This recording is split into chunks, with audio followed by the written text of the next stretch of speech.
Hello and welcome to episode 47 of Celtic Rumours TV, the Bawz and Bovril podcast with your host Mark and myself Paul. It's Friday night, people are busy, so it's myself and Mark running solo, so we'd have to put up with two of us tonight. Our schedule tonight is the latest with gospel news around Celtic, match reaction to last night's Europa League playoff against AZ Alkmaar. We will look we will take a look at the Europa League group that Celtic have been joining today, and we'll take a look ahead at the latest.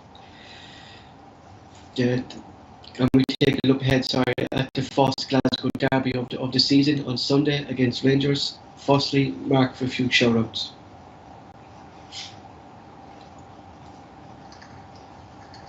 Mark? Oh, sorry, Paul. Sorry, our graphics did they work here at the start, right? I don't know what happened there. I don't know if you've noticed it. Yeah, they're back now, yeah. Are they back on now? Aye. Right, but we shout outs. Just Yeah. quick shout outs to Richie, AGG, Tim Alloy, Malika, and young Ben. And special shout out to Mikey. The good luck streak is still going strong for him. But he went and got his first jag for COVID yesterday, and he wasn't feeling too well, and he thought it was the jag. And then he just found out the night he's been tested positive for COVID. Wow. So, see, just after the three of us had been speaking on the Yeah. Skpe chat there, he gave us a wee phone call just about an hour ago or something. He just found out 10 minutes before that he'd tested positive. Jeez, he's getting knocked back and knocked back and knocked back since he came on this Oh, podcast. I know it's some kind of weird hex going on somewhere, buddy. Jonas is not going to come on Tuesday at all. Yep, Jonas will be like, I'll just stay away from it in future. Right, anyway, get well. I think he says he'll be listening anyway, so get well soon, Mikey, for all the lads. We're up now to 479 subscribers, Paul. So it's getting there. We're getting nudging it up every kind of episode. It's going up a few kind of things. So that's a good thing. So if you're listening in, you enjoy what we're doing, please hit the subscribe button, hit the like button, and if you know how, please leave a comment. Thanks very much. Gospel news, Leo Helder has left Celtic and has joined Premier League side Leeds United. A deal rumoured to be around the 1 million conversation has been circling along social media this morning. This is a big blow for Celtic as another highly regarded youngster has left the club.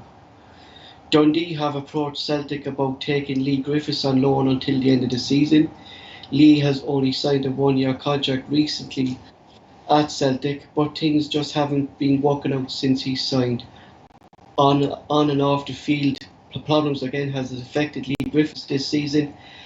So is this a good move for Lee Griffiths? And that's just the live chat. What's your thoughts on Lee Griffiths maybe leaving Celtic? And I think, Mark, if he leaves now, he's not going to come back because contract is up. And clearly I wrote down that he's not part of Ange's first team plans as well at the moment. One striker out with another striker coming. Celtic are finally getting close and getting really close to sign Greek striker Georgios Giamaka for a fee of 2.5 million plus add-ons from Dutch side Yellow. It's being reported that personal terms have been agreed. Two clubs have agreed a deal, and that this deal could be done as early as Sunday with only 4 days to go on the transfer window. This deal now seems to be getting very close. Ruben Kazan have submitted a £15 million offer for Celtic striker Usaid Edward. Bordeaux are also seriously interested in the player. However, it will need to be a record transfer fee from the French club to match the Russian side's offer to Celtic. Liam Scales has become the latest player to join the Ange Revolution at Celtic. Liam signed for Celtic today from League of Ireland side Shamrock Rovers, a €600,000 transfer fee, which is a League of Ireland record transfer for any player in the League of Ireland. The transfer window deadline is close, with Tuesday the 31st looming. Will Celtic dip into the transfer market for defenders?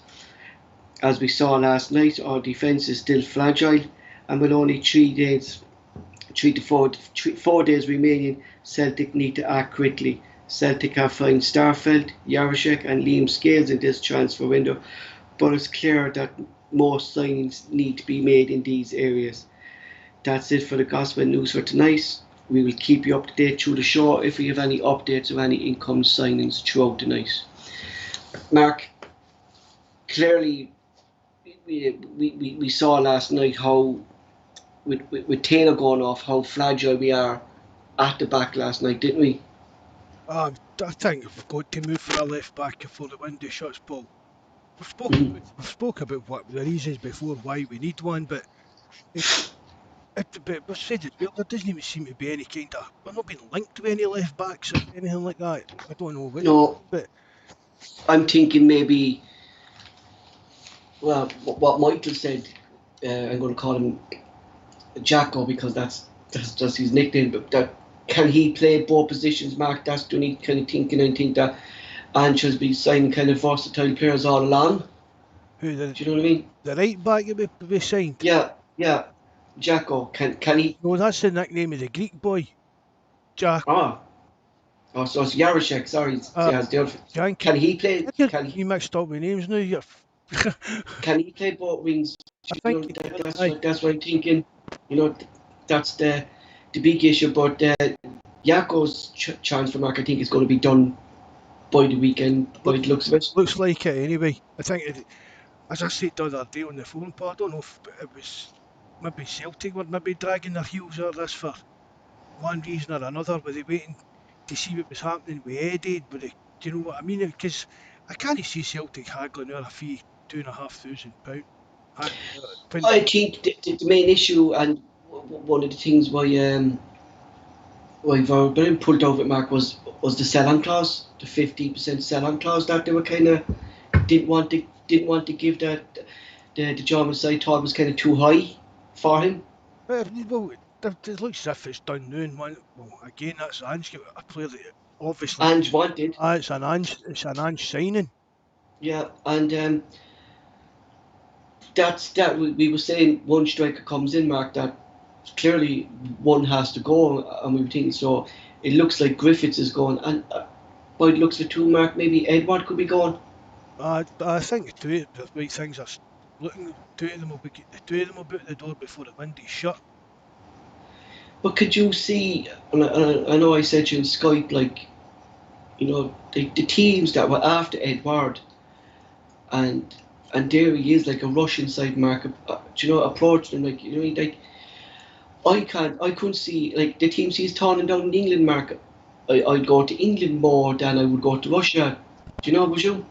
Well, we don't know if it is. Well, we know that Edward turned down West Ham, but I mean, we don't know what the score is with Crystal Palace. We've said that they've been linked with him. Brighton's been linked with him all summer, although they've denied it. Brighton talks with Edward's agent. I know that for a fact. It's money, Mark. Ain't it that they were put off his wages or something, was it? That was kind of the feelings that were coming. His wage demands were a bit too expensive for their kind of taste. But I mean, there's a point to do it as well, Paul. Crystal Palace are paying that Benteke 120 grand a week. Exactly. And they're two exactlies for two for the night. And for what I'm watching, like Crystal Palace at the start of the season, like Mark, they really need players in by Tuesday. Crystal Palace really need players, and like Edward will score goals for them, Mark. I mean, Edward's side for them could keep them up, Mark. Do you know what I mean? He'd get goals. That's one thing I would say to Edward. He'd get them goals. I think over the weekend in that there'll be other teams that will pitch their hat into the ring for Edward. I think it's going to be any kind of auction as such as we would like it to be, but I think it will be as the window gets closer to closing. No, I mean, other teams will realise other options they've got aren't coming, so they're working through lists of players as well. But I've said it all along, I don't think he'll be here at the end of the window, and I've still maintained that I don't see him being here. And another player, Mark, like, we were all surprised at the time he got the contract, but then you could see why he was given it, because the limited amount of players we had at that time when Lee Griffith was given the contract. But it kind of looks now that he fancies this move as well away for Celtic. So I think maybe Griffiths knows his time is up at Celtic. I think it's just one of the things, Paul. It's best for all parties concerned for everybody to move on. Hmm Because I'm quite surprised that Dundee even don't know if Gordon Strachan's maybe something to do with Yeah, the deal. I don't know, but is he kind of pulling the strings behind the Mark, considering that he's kind of doing this kind of temporary role because at Celtic as well? I know Maybe did, Mike had said that Dundee United had been kind of like looking at Griffiths and he was maybe ready to make a move for him. But I mean, if he's fit, even if he's no fit, he'll probably still score goals for Dundee. But it's just best that he moves. do you do you think now though Celtic now in the because it's going to be a loan deal, Mark? It's not going to be a permanent deal, right? So, do you think now Celtic should put a clause into this loan deal that he can play against Celtic this season? They'll not be allowed to anyway. You'll not need a clause deal in there. Is that thing now? Is it? That's part of the rules, isn't it? That you can't play against your parent club. Like I thought that you kind of had to get it's the leagues, yeah. 'Cause I know you could do it right. So you had to get permission in the Champions League matches, all right, didn't you? You had to get permission. That's why was it Encham or was it Patrick Roberts played against Manchester City? Patrick Roberts, I mind of that. Aye, Mm, so I playing against. I'm sure there's a rule against it, but even if there isn't, it must be even maybe part of the kind of the loan deals, Paul, that they put that in. mhm. I'm just seeing it there, Mark. Jako's deal could actually be a loan till the end of the season with a view to buy. Oh, Yeah, that's a bit of a strange one, isn't it? it could be. I think, Mark. No, it A could yet be. in reverse. Yeah, it could be. It could be. The Dutch club have put him out for a loan offer as well. That they're putting him up for a loan offer as well. So basically, I think the Dutch club, Mark, are in dire straits for money. I say. It must be. Well, I mean, if they're in dire straits for money, surely it'd be as well taking like a full transfer fee than taking Hmm like a loan fee in for. Exactly. But I think Mark is just could be just Twitter now as well. Like, he just putting things out. Like, but that's what seems to be coming up there in the last few months. Because I actually have Twitter open before, just to see, Mark, if we can pick up anything during the show. Uh, Firstly, though, Celtic qualified for the Europa League group stages after beating AZ Alkmaar 3-2 in Agrid, losing last night 2-1 to a strong Dutch side. People might complain about the performance last night, but here are some facts. We have put out a quality Dutch side to qualify for the Europa League group stages. The pressure we were put under for numerous parts of this game was was fairly obvious. But we were fortunate, Mark, that look they didn't take their chances either, Mark. You know what I mean? But the thing about it as well, it was still two silly mistakes that gave away our goals. Mhm, The mhm, goals were avoidable. mhm. Both ties as well, especially last night's were played with unreal pace. That shows that the quality of our fitness levels compared to last season, that we were able to go toe to toe with this fast top quality side. This is a fantastic team for Ange, for the first team. Still, there's work to be done defensively, but AZ I don't, looked a totally different team than they did at Celtic Park last week compared to without doubt, without doubt. I they're, mean, they they've announced it's a 4 year deal for Jacko, Paul. job. Mike is saying it in the live chat. Just fuck that, and that's, you know what, Mark. That's good because I mean it's 4 years, like, and he's a young lad. Do you know what I mean? It's not fucking gone out after. No, that young, he's 26 or something like that. But that's, I mean, we're getting him in his.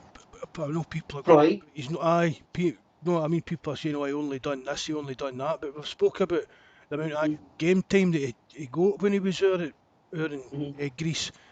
So, but it seemed to be all these players were signing. It's all on long term deal. Longer terms, like it's not kind of 2 years, Mark, or 3 years. We need to seem to be building for the future as well, Mark, aren't we? Well, that's Something that long. we've been asking for. Yeah. Aye, it's long term planning, Paul. Unless you're getting a serious offer in for any of these players, they're going to be here until we get like a serious offer in for like. a bad exactly, players like that. exactly. We could see last night, Mark, how like just before we talk about the match, like the progress that Celtic have made since last season, like the fitness levels.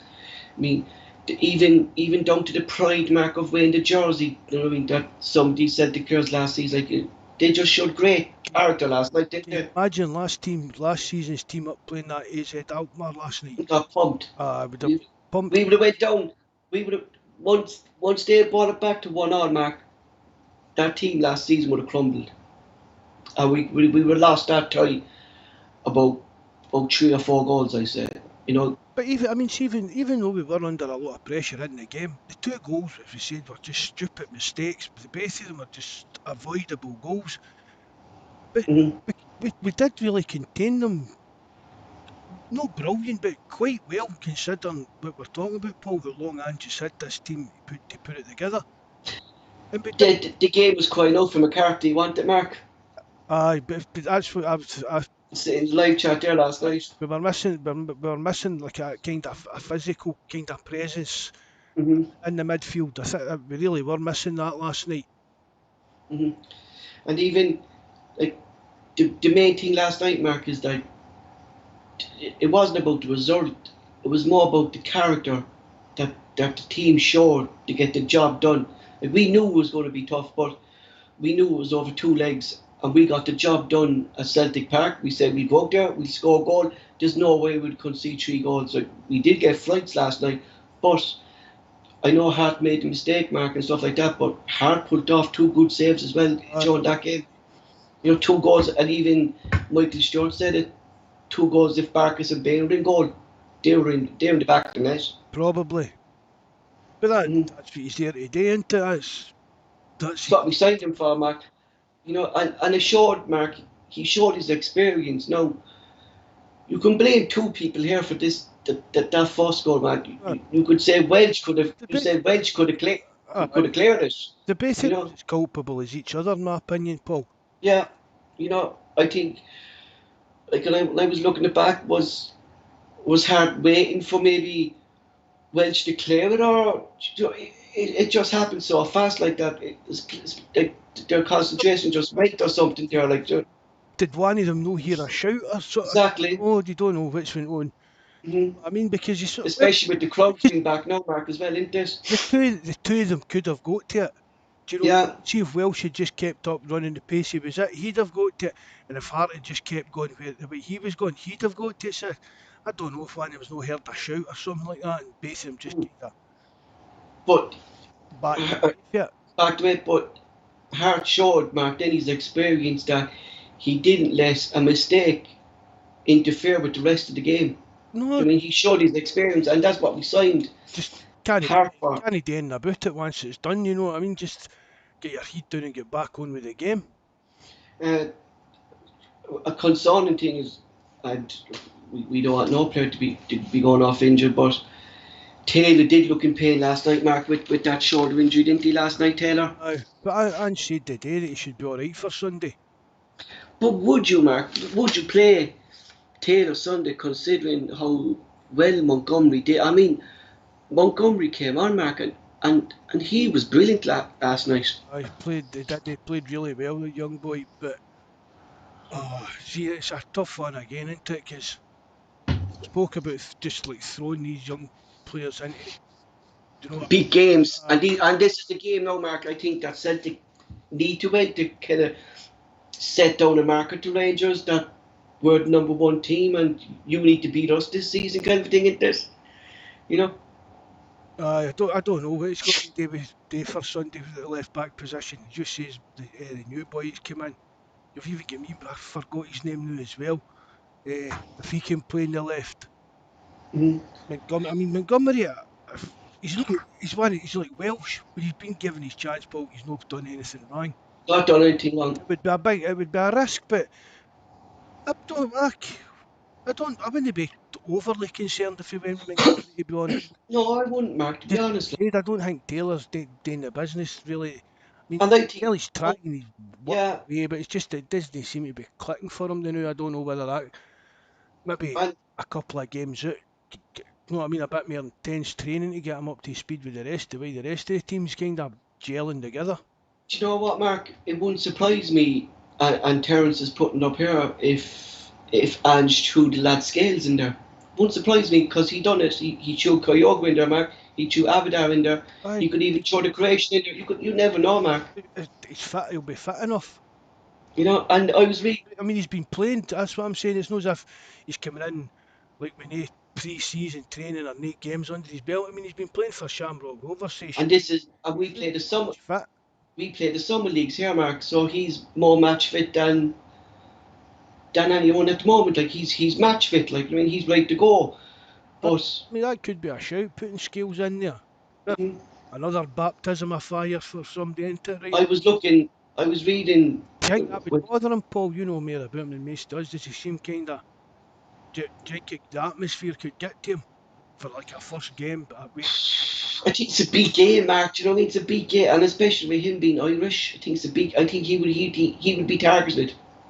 You know, and he wouldn't be used to that, Mark, down here in the south of Ireland. I mean, we don't really get that down here, Mark. Do you know what I mean? You know, he's not playing against teams really in Northern Ireland. Or he never played an international level, Mark. You know, so I personally don't think he's ready. Yes, and that's just my own opinion, Mark. I personally don't think he's ready to go straight into the first team. You know, I think he needs to be a few training sessions under Ange just to get used to Ange's style of play and stuff like that. Because it's grand, Mark, going in as an attacker into a new team. I mean, one forward, you pass the ball, but defending's an art. Do you know what I mean? You see Cellini there in the Italians there, Mark, in the thing. it's like Exactly. Skill comes in on Sunday, makes one mistake. Do you know what I mean? Mhm. Imagine, you know what I don't That's it. Like imagine the if you make a mistake up the field, Mark, chances are you probably another player will get the ball in midfield. But if you make a mistake in your back line and you're near the goal, Mark, you don't under savage pressure there straight away. And I don't want the lad Mark to be thrown in the deep end and make a mistake, and then like there's already fans on his back. Do you get me saying, "Oh, saying aye, one he's mistake, not good enough. He's not thing like you know what I mean?" that And a waste of money. That's and yeah, why we signing Irish players. You know that's carry on that we usually get. and I was looking at that today, Mark, and I was on Twitter and when he signed, and the people goes, "Oh, Celtic go for the cheaper option, 600,000 euro. That's not good enough thing." But if they look at that the opposite way, all right, 600,000 is a record transfer fee in the League of Ireland, so that's big money here, Mark. But Get me? if Celtic had paid Shamrock Rovers £4 million for him, Oh, they be you know what I mean? They'd be yeah, exactly, it's just. exactly. Do you know just because the price isn't freaking 5.5 million or 4 million, Mark, they're writing the player off. I mean, it's You know, like it's just like how England and that look at our league, Paul. We've mm, spoke about it before. This kind of snobbery. yeah, You know what I mean? and I If they come from England, they're a big team that we've heard of here on the continent. They can't be any. They're no a good player, which is and, just it's proven nonsense. No, I and I mean, was reading then what Andrew was saying about him, and Andrew said that the scouts have been watching him in Europe and they've been watching the League of Ireland and they've brought reports and they've brought tapes back of not tapes, Mark, like laptops. No, I'm on about that, you know. They brought them back, and Ange said the first time he saw him, he knew that he'd fit his system because of his pace. And he says he's the type of player that he wants, who's versatile and who could play in different positions. So it's Ange, like, people just think, Mark, because the scouts are scout players, that it's not Ange signings. Ange is looking over every single signing that comes into this Celtic team at the moment to fit his system. Do you get me? Do you know? aye, and I think even. I mean, we spoke about it today. The kind of director of football role, what they would be doing. I mean, I think Ange he's the type of manager that he will demand to be involved in. Do you know what I mean? Exactly. Who their transfer targets and things like that are. Whereas if he just came in as we say, like a coach, just was coaching, do you know what I mean? He came in and he told us for day one he wanted to be involved in everything. But I mean, I still think once all these transfer windows shut, we'll start looking into getting things like director of football or Mhm. some other job title into Do, to do either. you know when?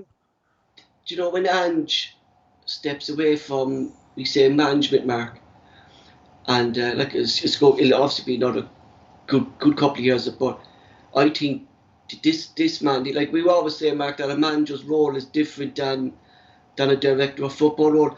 But considering how Ange wants to be involved now in every department, That I he's going to step into that. He's made for director's role already, Mark, isn't he, Ange? definitely 100%. See if we could get him like running. Obviously, it's a big, massive job coaching the first team. Name manager in the modern day can do what the likes of No, Alex Ferguson and that done and oversee everything they can. It's just impossible. but that's what happened to Manchester United, then, Mark, because when Ferguson left, Mark, they couldn't adapt it. The same happened to Arsenal. They just couldn't adapt to it. Going to say the same with when Wenger at Arsenal. It was just Yeah, they demanded to be involved in everything and at the final say on things that he shouldn't have had any final say on. Do you know what I no, mean? exactly. But I mean, don't get us wrong. These guys they earned that kind of right to Respect. have Yeah, exactly. that right to have that kind of power at a club. But the game's moved on that much now. You But don't see a manager at a club that long anymore, no, either, Mark. I could definitely be somebody that you, even the way he talks about football and things like that, you know, he's definitely somebody you could see in a few years' time being like a really good director of football, Hmm. overseeing everything and make for the youths, the academy, the first team, the women's team, you name it. 'Cause Hmm. he seems to want to know about everything. Do you know what I mean? I mean, he doesn't even claim to know it all. Do you know? No, he says that's why he said, Mark, that he brings in people around him that know the stuff that he doesn't know, like the sports data, the sports science. Like he says, if you want to be the best, you have to have the best. Uh, And he knows that, Mark, because when he was probably coming into management, Mark, even when he's first into Australia, Mark, I'd say the World Cup then, like sports science was only kind of coming into the game then. Really wanted it wasn't really there, but it was there, but it wasn't as advanced as it is now. no, Do you know what I mean? So there was only certain kind of clubs in that bought into mhm, it and like put he's more a effort into it. and that's good management, Mark, isn't it? That you know that, like, I'm not going to say weakness, Mark, but you know that that's not a department that you know a lot about, but you're going to bring in people that know that department, and you're going to learn off them. Well, you can't be an expert on everything. No, I mean, but that, nobody is. I mean, I'm no far off it, but I'm not quite there yet. hmm. But I mean, did you say that's the sign of a good manager? We speak Yeah, about Alex Ferguson, how he brought in the likes of Carlos Queiroz and people like that to be assistant managers because he knew that he was the he was king of struggling. European Basically, football, wasn't it? Yeah. Ferguson was struggling to make any kind of inroads in Europe. So he Mm. had to look at like a European coach to come in and kind of put that kind of feeling into his team. And So, as you said, that's a sign of a good manager knowing that, well, I know what I can turn my hand to doing that, but I'm not an expert on it, so we need to get an expert in on this if we want to so, keep the levels of the club up as high as we want them to be. during that time, Mark, when Ferguson took in Queiroz and he wasn't making progress, like the English Premier League back then was known as a tough league. They were tough players, and all they were known for was going in for tough tackles, and they were never skillful back then, Mark. So they weren't the English teams going into Europe. So they were never, Did the you know, three foreigner rule thing for years as well. That helped yeah, English clubs back for years back. in England as well. But Paul, it's even if you look at the pub league now, it's still all foreign players that add Mm, kind of the razzle dazzle to it. Most English players are just kind of what you're. No many English players have moved on from that type of player you're talking no, about. and that's what's happening, Mark. It's affecting, and I'm surprised like that.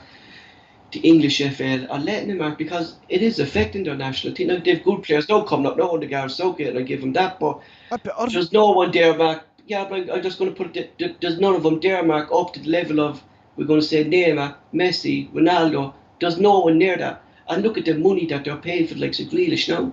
I, Do you know what I mean? I mean that's exactly who I was going to say. Jack Grealish. He can't even get a start with that England team.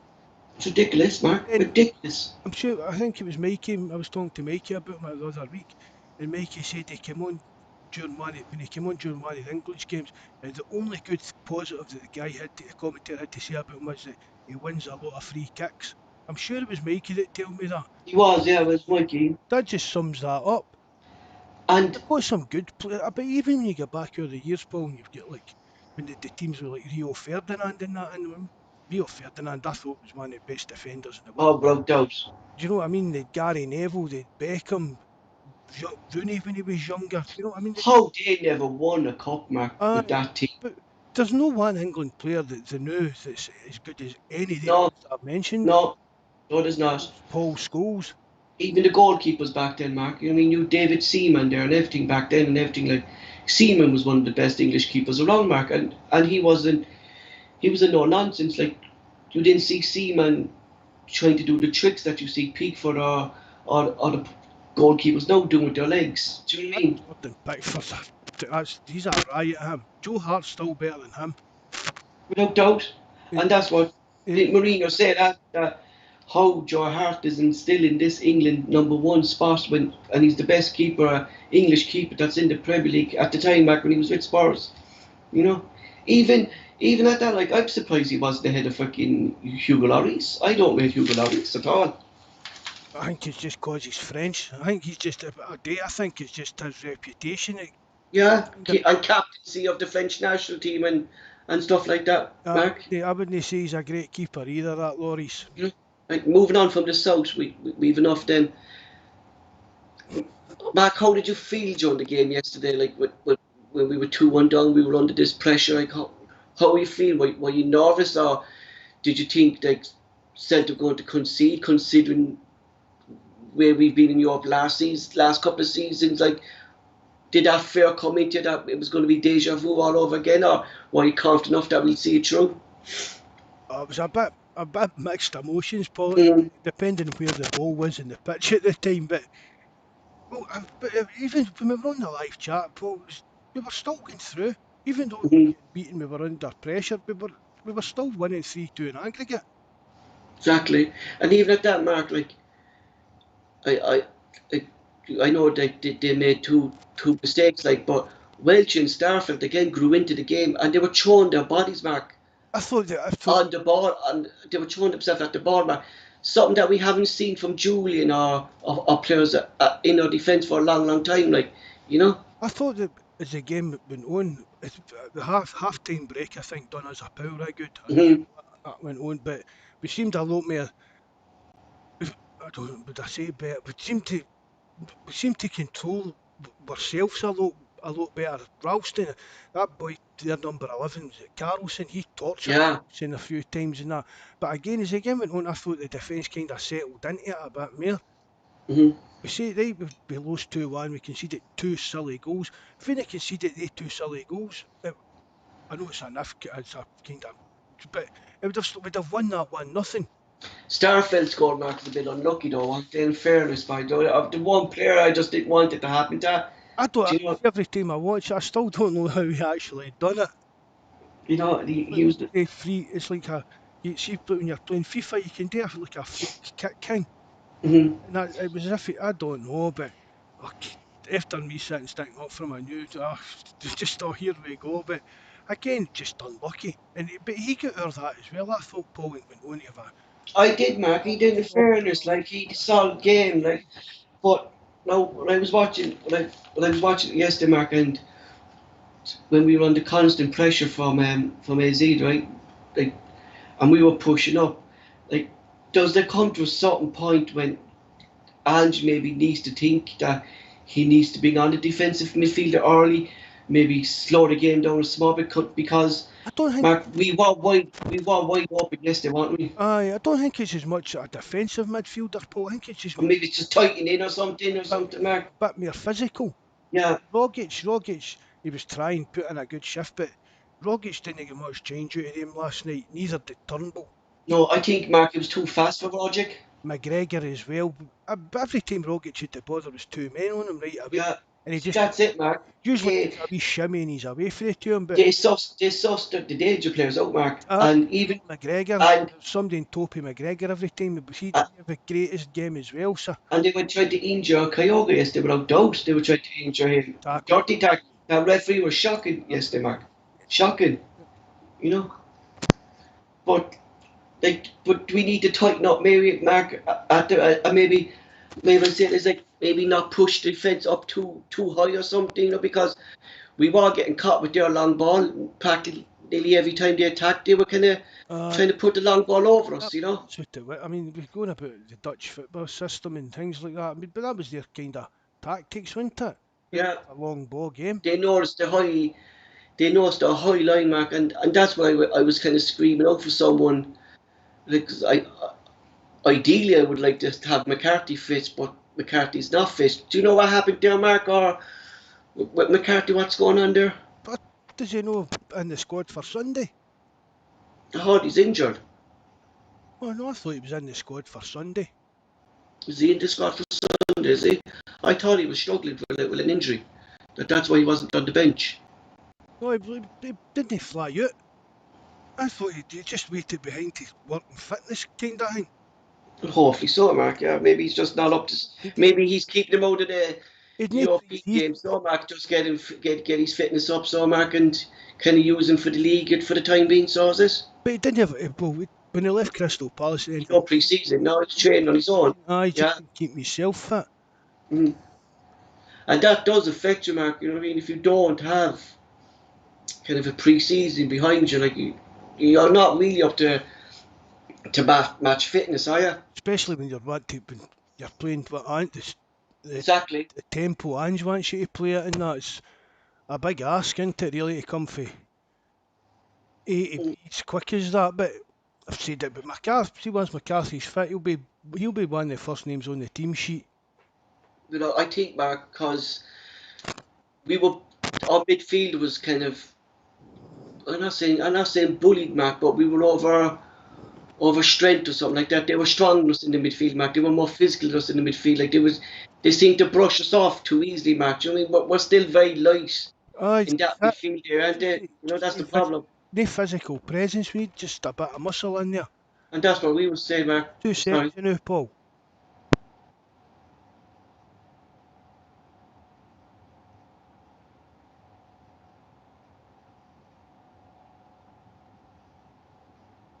Mark has left the building, I'm sure, lads. But I'll just give me your thoughts, lads, on the live chat, how you felt during the game yesterday when we were under pressure. Was there nerves hitting in because of last season? What you think of last season that maybe Celtic would drop down and concede a goal? Right, sorry, Paul, that's me back. What you saying? No, I'm just talking to the live chat there when you're on, just getting their opinions, Mark. You know, in terms of saying they bypassed. Yeah, that's it, Mark, didn't they? They bypassed the midfield area. Aye, You know. aye, it was. I was actually surprised at when like that was one of their tactics. Mm-hmm. Again, probably we know how the Dutch are prepared for the game. We'll know that we're not exactly got a lot of pace really at the back, and we could get caught out with balls over the top. So again, it's just the tactics. Yeah, but we were saying that, Mark, before James McCarthy came to the club, Mark. I was saying to you like that. Celtic need a player like Alan Thompson, Neil Lennon needs day, Mark, and again Peter Grant. We need someone, Mark, who's tough and who can go in for a tackle. And that was an example of it last night, Mark, that Celtic were crying out for that type of player in that midfield area. It was a game that we needed someone that would grab hold of the ball, Mark, and did take our game. Well, I think it kind of showed as well, kind of the difference, Paul, playing in Scotland to playing Without doubts. a decent level of opposition in Europe. You know, Mm-hmm. I mean, that Celtic midfield, we've seen it.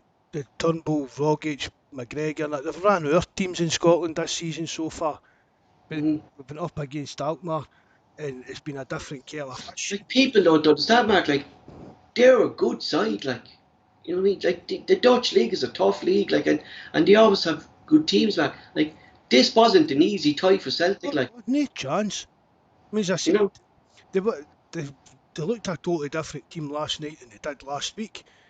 I wasn't impressed with them at all at Celtic Park, and Mikey spoke about it as well. But I mean, if he'd been playing AZ Alkmaar 3 weeks ago or 4 weeks ago in a Champions League qualifier, we wouldn't have went through. But Mark, go say that though. Like, is that down to the Celtic fans trying to make Celtic Park a fortress again in getting behind the team and backing the team? having the fans there, Mark, is like us Celtic actually benefit now that we have the fans back. Because if we didn't have fans, Mark, I would think we would have got beaten by. Maybe aye. It helps, Paul. We know that the atmosphere at Celtic Park's always going to help Mhm. the team and the players to step it up, take that wee extra. Do you know what I mean? That wee extra bit of oomph. I don't know what you would call it. Energy. Take that wee. Energy. Yeah, it does, Mark. It edges the on, don't it? It edges the on, don't it? Aye. Just to go that extra bit of something, don't it? The fans like having them behind you, you know. It does, like, you know. But I mean, if we imagine we faced them with a Neil Lennon team last year, AZ Alkmaar, even with a full Celtic Park or whatever, they would have destroyed us last season as well. I Definitely, think Mark. it's, I'm not saying it's like beating Barcelona and things like that, but I think that's a great result for Celtic considering But this is a job that they had to be done exactly. And see, did that's what. for a few weeks ago and considering how far we've came. Mhm. That's like just to get through. We lost a game, did it right, and it was two stupid goals, whatever. But we went through. Doesn't matter. See, see, come 4 months' time, nobody will remember that we get beat off AZ Alkmaar. They'll be moaning because we get beat by Bayer Leverkusen or something like that. Mhm. See that's what you're saying. Like that's what I do think. Like, Mark, people have to realise, like, fair enough, we lost last night, but the job was done. I mean, it's a two-legged game. It's not one leg. You know what I mean? And I thought that was the best thing about this last night, Mark. That Celtic closed out the game and we got the job done, and that was down to the character of the players last night. That they wanted to get into the European groups. They knew how much it meant to the fans. You know what I mean? They knew that. Even Edward, when Edward came on, I thought he'd done a good job. But I think, He changed the way, you know what I mean? yeah, Odd up play was giving us a wee bit more time, and their half even to break up their attacks, because that's what I had. Yeah, the blow up and things like that. that's what I had in Edward, Mark. That he was brought on, Mark, to actually do that, play his own game, Mark, in trying to hold up the ball, kind of slow down the game from Aye. up top. And fair dues to him, Mark, I know Edward has been getting stick offers and stuff like that, but he came on and he actually did the job that Ange wanted him to do, you know. And if it did, I was confused last night, though. Like, who was through the middle? Was it Edward or was it Kyogo? Or was Edward on the left and Kyogo's I think they seemed to be switching a lot between the two of them as well, didn't they? Aye. You know? We've spoken about that as well. If there's just players that are interchanging positions, it confuses the defenders and things like that. Mm, Even you know, even down to the man management. They've got. exactly. I mean, as I said, we get beat, but we still came away and went through in the ties. I really, even the substitution. I know the Taylor one was a bit touched on to Ange, but the young boy Matthew's done brilliant. But even like even bringing on Soro for like 2 minutes. I Mm, mean, that's good game management because even it breaks up the game. If it gives you a wee 2 minute break, players can get their breath back, and you're bringing on like a mere defensive midfielder to try and shore the midfield up, cover the defence, and make sure there are no mistakes in the last couple of minutes. but even That's good game good management. magic, and even for Ange too, Mark, like having no fair in Sean Montgomery on there. Do you know what I mean? Like, I know he had no choice out, Mark, because we've limited defenders at the club at the moment. Like, Ball and goalie, wasn't it? He was on the yeah, bench as well. yeah, and Bolingoli was kind of warming up as well, wasn't he? I think Bolingoli could have been an accident waiting to happen, Mark, in a match like that. You know, with giving away silly free kicks, Mark, outside the box or something. Do you know what I mean? Like, we contained it, Mark, and like even to see the players, Mark, celebrating last night, like, and you see how, like, Joe Hart gets it, Mark, don't he? He Uh, gets what it is to be at Celtic now, don't he? Going around fisting everyone, hugging each other. I, Do you know what I mean? that's down to his experience. Yeah, So, you know, things. I mean, Joe Hart's been about the game long enough. He knows how big a club Celtic are. He knows what the fans are Mark like. He fancy knows, exactly and maybe that's part of one of the reasons he's came up to, to Celtic because he's thought to himself, well, I've not got many years left playing, but what playing the top level, Mark, exactly. Yeah, a level to be playing at my age. He, yeah, and he after what I've done with Man City and blah blah whatever, he says, but maybe that's been kind of his thinking as well. That that's the kind of club that I could go there, do well, and really get. Do you know what I mean? Build a wee kind Yeah. of home for me, the new for the next couple of years. Even what Terence said, Mark, he's a winner. Hart's a winner, and he wants to win. Do you know what I mean? And that's breeding true, Mark. This team at the moment, they want to be winners, and to have these experienced guys there like Hart, James McCarthy, you've Callum Mack, you've Roger. They've been there, they've done that, but this team, Mark, seems more hungry now than they were trying to reach the 10 in a row. You know what I mean? Uh, You know, that actual attitude and intensity and things like that is again, Paul, just night and day from what we saw last season. yeah, like Even players that we know don't want to be there are at least putting in a shift. Whereas even yeah, even Christie hugging the half time. I did like last season, Mark. We saw Christie not even celebrating his goals that he scored. We saw Edward not even celebrating when he scored goals. But last night, the whole team at the final miss, Mark, they were all together.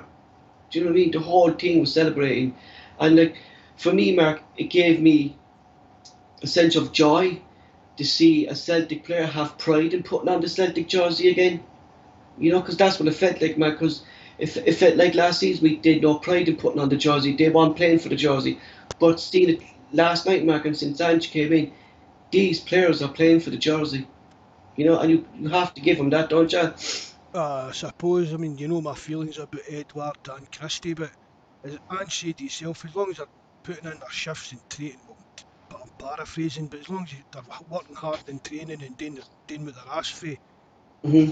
long as they're at Celtic, you'll be willing to pick them in that. And Christie again didn't play too well last night either, but again, it was to me it was the same as Turnbull and Rogic and McGregor. Midfield, it just didn't suit them without that extra bit of muscle in there. That was getting back That's into that. that was the I think, Mark, that was the biggest thing last night that we lacked was a bit of muscle. Like, but people think McCarthy's a light player, Mark.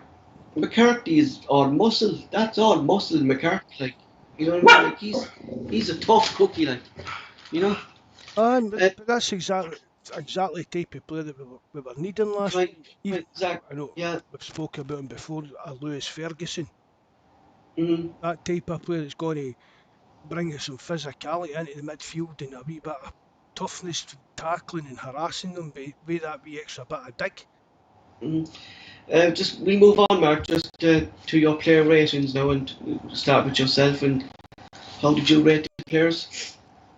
Uh, right, Joe Hart, as I said, he was as culpable as Welsh for the goal. He made up for that with some crucial saves for us. I gave him a 6. Ralston, again, that's what I said earlier, he really struggled against that Carlson, but put in a right good shift and his ball for the Bulldog to Oh, goal was, that was, brilliant, Mark. Wasn't it? aye. So I gave Ralston a 7.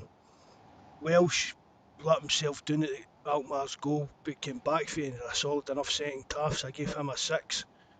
Starfelt, the own goals, horrific.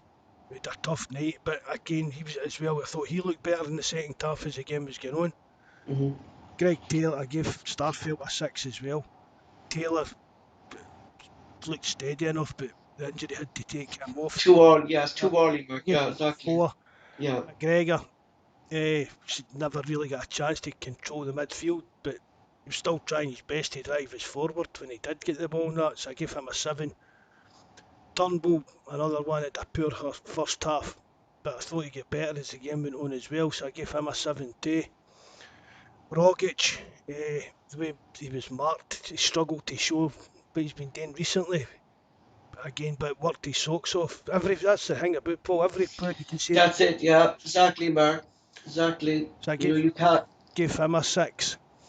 Abida, we got off to a great start, setting up Kyago for the goal, but I thought he drifted out the game for a long periods. But She said you taking my notes or something, yeah? have you seen the same? I did, yeah. Game Exactly. just Yeah. he drifted out the game when they started to get the upper hand in that, but he never stopped. That he just kept going, looking for runs and trying to pull defenders about the place. I gave him a 6. Christie, I gave him a 6. Never really gone last night. Kyogo, he scored the goal that probably put us through. But I thought just with the likes of Rogic, Christie, and Turnbull not playing as well as they've been. He wasn't getting the service marked out there. He was getting it. Yeah, exactly. I gave him an 8 and then gave him man of the match because he scored the goal. Mm-hmm. Young boy Matthews, a good solid performance. I thought I was really impressed with him last night. I really was. And Montgomery, is it? Montgomery. What did I say there? Matthews. Montgomery. I was really impressed with him last night. I actually considered giving him man of the match, Paul, to be honest. So I gave him a 7, pushing an 8. I was dithering whether to give him an 8 or no. Edward gave us a different option up front, done well, holding up play, trying to bring other players into the game. I gave him a 6, and we Sorrow I just gave a 3, just Yeah. couple of minutes. A couple of minutes to go after he came on. Hart, I gave a 7 mark, basically for those 2 crucial saves he made, because those saves were gone in last season, Mark, without doubt. Do you know what I mean? They were the back of the net, and I thought they were 2 good saves, Mark. And look, he made a mistake for the goal, but he just showed his experience, Mark, that he didn't let it get to him. And when we needed Hart down for the rest of the game, he was there. Ralston, I gave you a 6. I think he kind of struggled, but as the game went on, he went well and did well when he was called upon, so I gave him a 6. Welch, I gave a 6. Thought he had a poor first half, but again, second half he got much better. Starfelt, I went 6. Again, Mark, poor first half, got better in the second half. Taylor, I left off, Mark, just gave him a 4 because it's too early. He went off too early. Fair play to Taylor for. I mean, he stayed on. He did, Mark, in fairness to him, and you could see the lad was in. He should have been off. He was in pain. You could see it, Mark, that he was in pain with that shoulder, and fair dues, he tried to play on. Like, that's what you want, Mark. You know what I mean? You want players to be wanting to play. Do you know what I mean? Like, we had players last season who were playing, Mark, and didn't even want to play. Do you get me? There you have a lad then there who actually didn't want to come off. Cal McGregor, I gave a 7. Just because, as you said, Mark, that he was trying to push on the team, trying to keep things going, trying to keep the team together. Turner gave a 6. I just thought this game, Mark, just passed him on. I don't know, it just didn't click between himself and Roger. I guess I gave Roger another 6. I thought that he was marked, as you said, by 2 players every time, and I just got the feeling, Mark, that their pace of their game last night, their high tempo game last night, was too fast for Roger, and maybe he shouldn't be suited for these type of games, and that maybe McCarthy comes back, that maybe Roger might be the one to slip out. Christie, I gave a 7. I just playing his shift, Mark. He was tracking back. He was doing a bit. I'm any higher than a 6, Paul. I've spoken about this before. I'm off the podcast next week. Abadai gave a 7, Mark. I thought, but I don't know. Like, was that down to AZ Alkmaar's tactics, Mark, that our midfield was actually so out of the game? Like, as Terrence said, like, they bypassed our whole midfield with their long ball, Mark. They basically took our midfield out of the game, and Abadas, that he drifted out of the game but he was tracking back, Mark, and he was making tackles. So that's why I gave him a 7. Kyogo, I gave an 8. Again, look, he put in a great shift again, Mark. He was running his socks off. He was getting up, and there was dirty tackles on Kyogo last night that should have been carded and stuff like that. And that's what I fear now, Mark, for Kyogo, that he's a marked man, you know, and he's going to be targeted now, Mark, in games, because everyone knows now that he's a danger man. Edward, I gave a 7, Mark. As you said, he came on, he did what he was told to do by Ange. He held up the ball, he tried to run the ball down the lines, Mark, tried to hold up the ball there. Montgomery, I gave a 9. I just thought he was brilliant last night when he came on. For such a young lad to come in his first European night, Mark, our defence was under pressure last night, and for the young lad to come in and basically do what he did, Mark. I think he deserved man of the match. I was like you, Mark. I gave Zora 4 because it was just about 4 or 5 minutes he's on. But Montgomery for me was the standout player last night. You know, like for such a young lad, Mark, to come in and our defence being under so much pressure, Mark. Like he handled himself really well for a 19-year-old. Like it didn't he? You know. He's really, any time he's come on, Paul, Yeah. he's never let us down. You know, and that's good, Mark, as well because we have a manager, Mark, who said to us at the start of the season, he's not. If a player is good enough, it doesn't matter what his age is. And I think Ange proved that the last couple of games with Montgomery, that he has no issue bringing Montgomery on, more so than last night, Mark, in such a high-pressured game. And as you said there, like we have an international player. Maybe that's the thinking then, Paul. It's going to be between Montgomery and Scales for the left back position. I think so. Mark. But by God, I was impressed by Montgomery last night. You know what I mean? You know, he changed. I think our defence looks stronger, Mark. And I don't want to be Quick. Yeah, and he suits Ange's style, don't it, Mark? I mean, he's able to get back, Mark. See, that's the one thing that we lacked with Taylor on the left, Mark, because when Taylor pushed up on the left, Mark, pushed up to do the high press or push forward with the team, Taylor wasn't there to get back, and that's why Starfelt or Welch had to push out then onto the left. So then we were a man short in the middle, then, Mark, in the middle of defence, because Starfelt had to push out and cover Taylor, but we didn't have that Denmark when Taylor went off. You know, we didn't have Starfelt going out to the left. We didn't have Welch going out to the left because Montgomery was fast enough, like you said, Mark, to get back. You know, and that's why I think once we have could be Scales or could be Montgomery, that once we have that fast left back, Mark, that I'll have no worries about Ange be able to play his style that he wants. You know, well, we've spoke about it before. If we were bringing in a new left back, Paul, someone has to go. Somebody's at least a ball and goalie's got to go no matter what. But then we've brought in Scales. We've got Montgomery, and even a push Taylor's still going to be there. But for me as well, I'd look at even getting Taylor out on loan or something like that this year. I think Taylor, Mark, needs to go to, could you say, a Steve Clark type of a team. You know what I mean? That loves defending and plays a defensive game. That was like Taylor suited Neil Lennon because Neil Lennon was style of play was slow, Mark. That we spoke about, didn't we? That he suited Neil Lennon because Neil Lennon was a slow play manager and he didn't really want his defenders kind of pushing up out the Mark, did he, Lennon? And that suited Taylor, didn't it? You know? For Taylor to Hibs as part of a deal for Josh Doig. Yeah. But again, about Josh Doig, Montgomery and Scales, that's 3 players. Do you know what I mean? You're not going to keep 3 players like that happy. Yeah, but then we could have Scales, Mark, going into the centre back position as well because he's comfortable there as well. Do you know what I mean? Scales is comfortable, Mark, anywhere on the left hand side of the pitch.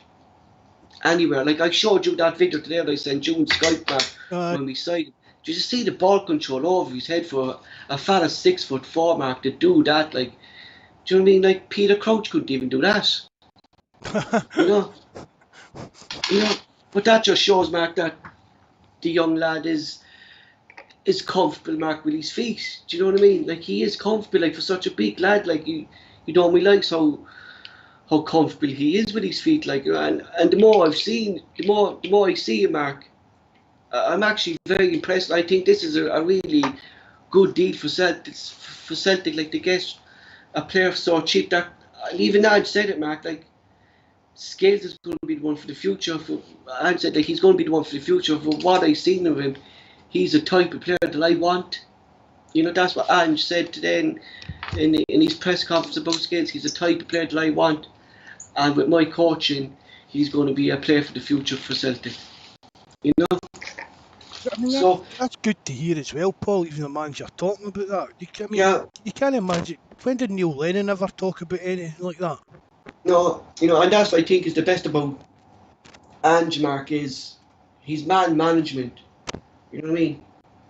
Even the way he handles the press, Mark. Like, we know how negative the press are here against Celtic. Like, He plays the game, didn't he? plays the game, he just plays it off, like, and he gives them an answer, Mark, that they can't react. Do you know what I mean? It's You know, because he's got a kind of straight. the Aussie style, in that's in the chat. It's all laid, but as if he's laid back, and do you know what I mean? Nothing's any hassle to him, that kind of thing. Yeah. The press, they're putting in, trying to get wee digs in it. I mean, they're just no entertaining playing their games. Mm-hmm. Now, this is something I just did myself, Mark. I didn't ask you, did I? I just wanted to rate the whole team collectively last night. I know the performance was poor and stuff like that, but I'm going to give him a 9, Mark, just because of where we were last season, Mark, and we were crying out for where's the character in this team, and a lot of the players, Mark, are still there. Do you know what I mean? And for character alone, Mark, and for this team to get the job done, and the fight and pride, and this is all going down to, for me, Mark, it was the pride of the jersey they showed last night, and that was something that really got to me last night. And I just sat down, I just had to I had to watch it again on Twitter, Mark, after the game, to see these Celtic players calling each other, fist bumping each other, showing their pride, Mark, that they've got Celtic into the Europa League group stages, Mark. But It just made me feel good, like, you know what I mean? oh, I know that, Mark, but we didn't I mean, it's like we didn't see with Neil Lennon last season, you know, how we crumbled last season, and just to see no, that again in but Celtic players, Mark, it but was that's great, you know what I mean? that's the thing that really got my back up, Paul. Yeah, Yeah, I keep getting back to like Roy Keane.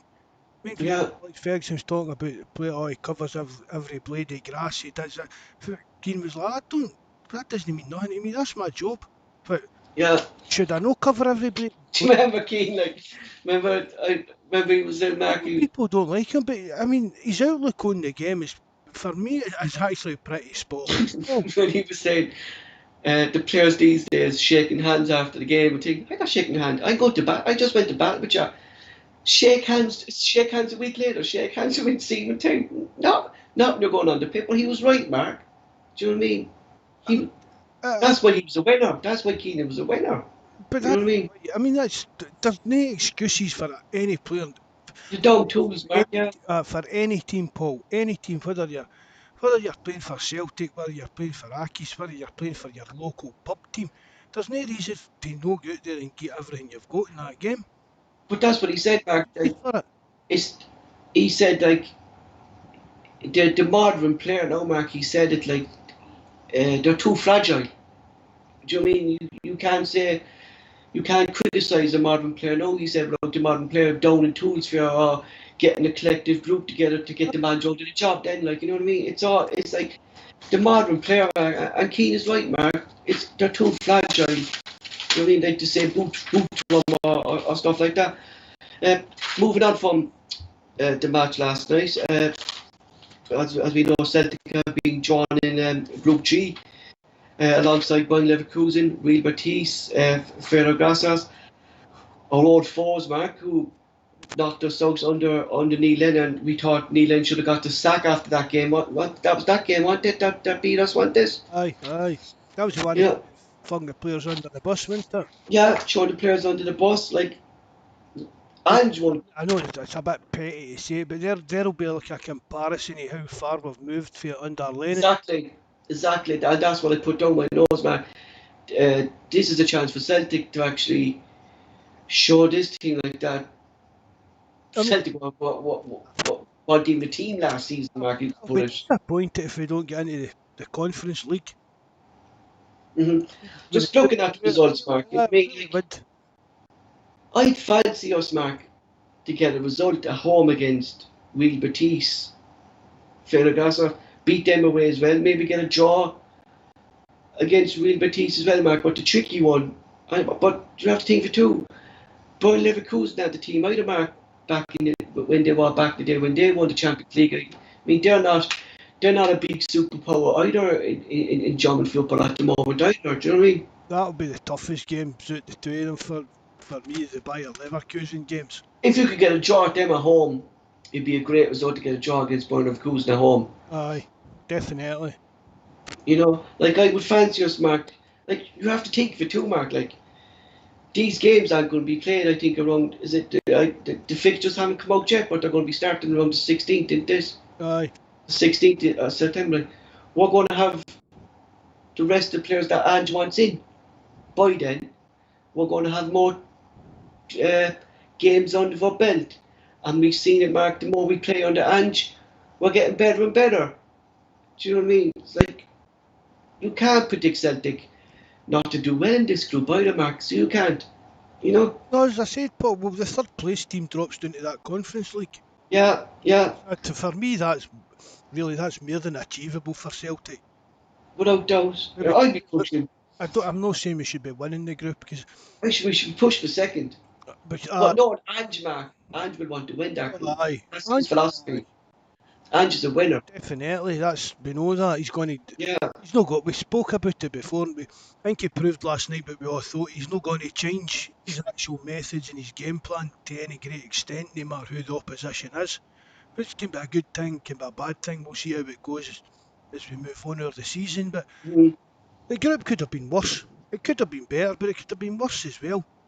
Exactly. Considering, Mark, what we got in groups before. See, even the three teams in it, you wouldn't be surprised to see any of the three teams in the Champions League. Yeah. I mean, people Exactly. look down their nose at the Europa League and things like that, but maybe that's just what our level is now. I've spoken about it. It'd be good to get the money for the Champions League, but is it good to sit and watch Celtic get to PSG and yeah, Barcelona? exactly, Mark. Exactly. And I bet you too, Mark. Like they're looking at us too, and they're looking at Celtic results too in the Scotland, like 6-0, 6-0 against Dundee, 6-2 against St. Mary. Like they're going like these fans can score goals. I mean, like so these teams are going to be dreading Celtic because, Mark, we're going to win more games in the league up until the run in when the Europa League starts, Mark. So I'm confident, Mark, and it's a long time since I said that, Mark, about Celtic team. Is I'm confident under Ange, and it's true what Barry said and Mike you've been saying, and United and John when he comes on the Mark, that you're looking forward to seeing Celtic play. You're confident now when you see Celtic play. No, not just confident, Paul, but just even actual looking forward to it. Yeah. We're enjoying the way the team's playing. We're enjoying seeing new players coming in, even if we're moaning about them, we're still enjoying what's going on at Celtic, in general. And it's been a long time for you can say that. Now, I have one criticism of Ange, and it's totally back to what you said. Like he'll always want to go toe to toe, but at a certain point last night, Mark, he came to us like that. Do we need to slow the game down and maybe try to shut up shop? Do you kind of want Dan to go down that route that we need to shut up shop, Mark? Because we did. I know he did it. Kind of he did it in the opposite side of the pitch last night. Really with Edward, he brought Edward on to do that job up in their side of the pitch, Mark. But do we need someone like maybe Zorro, Shaw, or even McCarthy, Mark, get to a certain point again where we'll have to take what we have? Do you know? To be honest, Paul, even if it is a Sorrow or McCarthy that comes on, I don't. That's what I'm saying, Mark. He's not going to. That's what I'm saying. He's not going to do. It's just even going to be more to do with like the players' actual own personal attributes. They're more just maybe that right there, a bit more defence minded, but I still don't think the attack. it changes overall philosophy in the game. I'm not saying like go like all defence, Mark. What I'm trying to say is like, do you think maybe Ange needs to slow down his style of play, like the high tempo attacking at some point, maybe try to slow the game down on our side and maybe control the game a bit more that way, like more touches on the ball, Mark, and maybe control it a bit more? Well, maybe, but let's be honest, it's worked for him so far what he's doing, Paul, sir. Just keep going the way he's going. As I said, even if he does bring on more defensive minded players, he's still going to be making sure that they're on the front foot and trying to attack. Because it Mhm. seems to be the best form of defence is attack. That seems to be his kind of And philosophy. that's what we and really, Mark, and that's what we saw in Edward last night. That really Edward was kind of, could you say, like he was kind of doing the defending up top and trying to hold on to the ball, bring the ball. Like I think that was a decision by Ange to put Edward out the left mark because of his physicality and Uh, because he knows Edward can hold up the ball. And I mean, that's why he pushed Edward out there. we know that if you give the ball to Edward, excuse me, if you give the ball to Edward at his feet, even if there's two or three guys around him, it's like Rogic. You know that Edward is Yeah, in him to get away from them or get a free kick. Or do you get what I mean? He's holding the game up and taking the pressure off the defence. yeah, exactly. That's another tactic that That's a tactic that Ange did, Mark. Right? it slowed the Yeah, game down, and it's not yeah. kind of an obvious tactic. You would say, oh, Mhm. put Sorrow on, he'll slow it down the midfield. Put Edward on, he'll slow up the And attack. that's the best. And that look, and when you look like that, Mark, he's right in saying that, like, you're keeping the ball up in their half. In the, like sometimes now, like we criticise Edward do that in the Scottish League, but you can actually see the benefits in Edward doing it in big games like this, Mark, and holding up the ball and Uh, stuff like that. Ed, Do you know what I mean? Edward is a really intelligent player, Paul. Mhm. You know, Mhm. we know that, we've seen it, and we know how skillful he can be with the ball at his feet and things like that. So for me, it was to really, Paul. You've got to say it was the ideal tactical move. Yeah, it was. It was, and that's what it was, Mark. It was a tactical move, like because I was saying to myself watching the game, like we need some a bit of physicality. And when you look at the benchmark, really Edward and Shaw were the only really ones with any bit of physicality in them. You know what I mean? Like Shaw, Mark hasn't played a competitive game yet for the team, so you really couldn't have brought Shaw into that game last night. Do you know what I mean? You know. Again, you're So putting a young, inexperienced yeah, player in and it. that's what you're saying then. Like the only option really, Mark, But was to bring on Edward. these young players need to get games with as well, Paul. Do you know what I mean? To get them up to the level that we can bring them on, even if it is for the last quarter, an hour, 20 No, minutes. but Mark, we were crying out for this last season, and we were crying out for why isn't Lennon even bringing these young players with the first team Uh, on the benches to these games?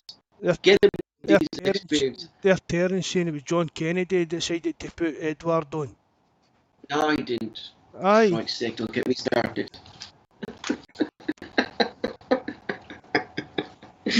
Don't get me started. Look, I give credit where credit's due, Mark.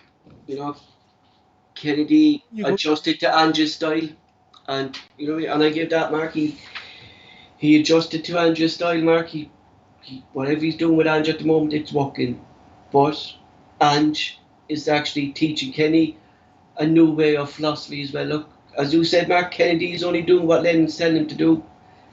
It's look, and Kennedy's obviously taking on board what Ange is telling him to do. So I have to give credit, and I'm all about that, Mark. I give credit where credit's due.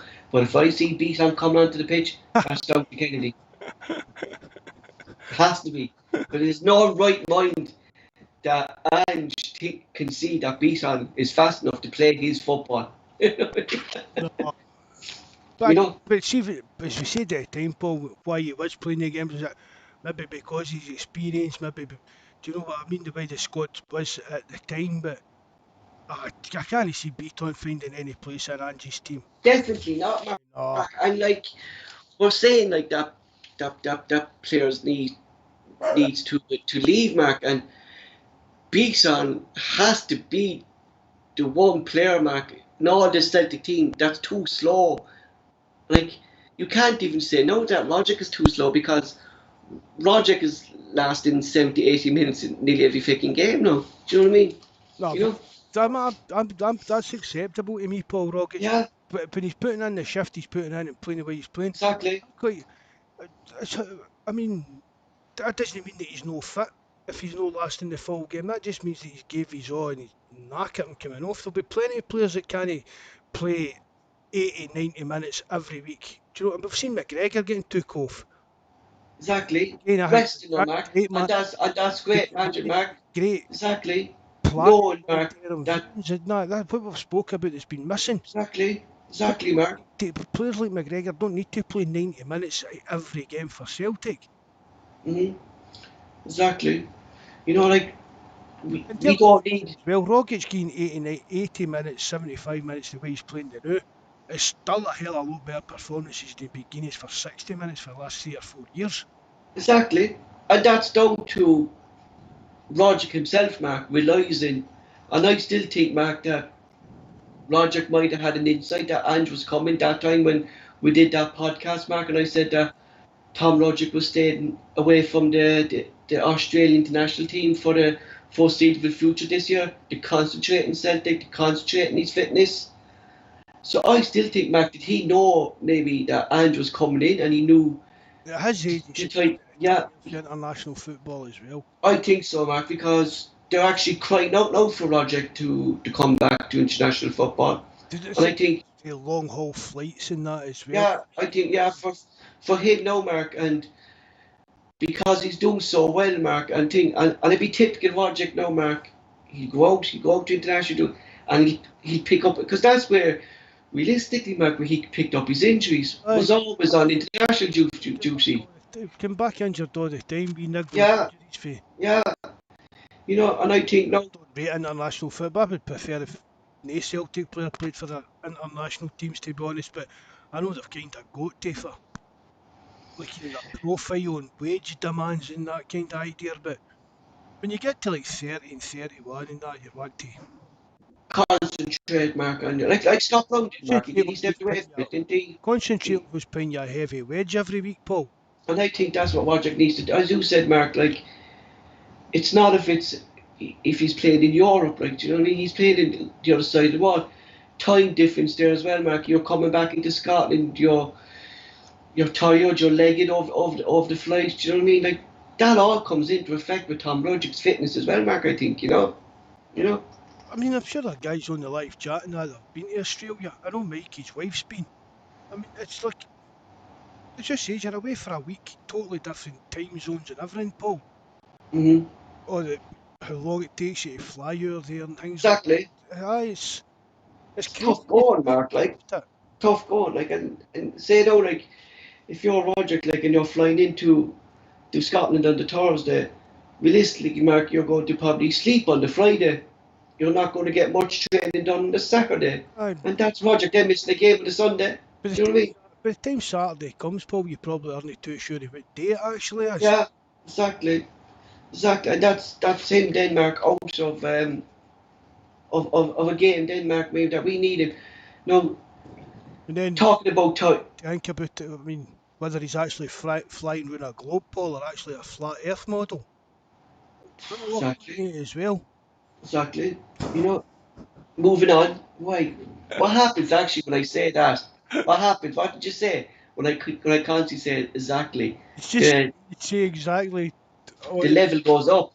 It goes up, doesn't it? The level and the value goes up or something, is it? I'm going to blow Mark's transmission recorder over the house. Moving. See, like when Mikey or Barry's on, see when they're talking.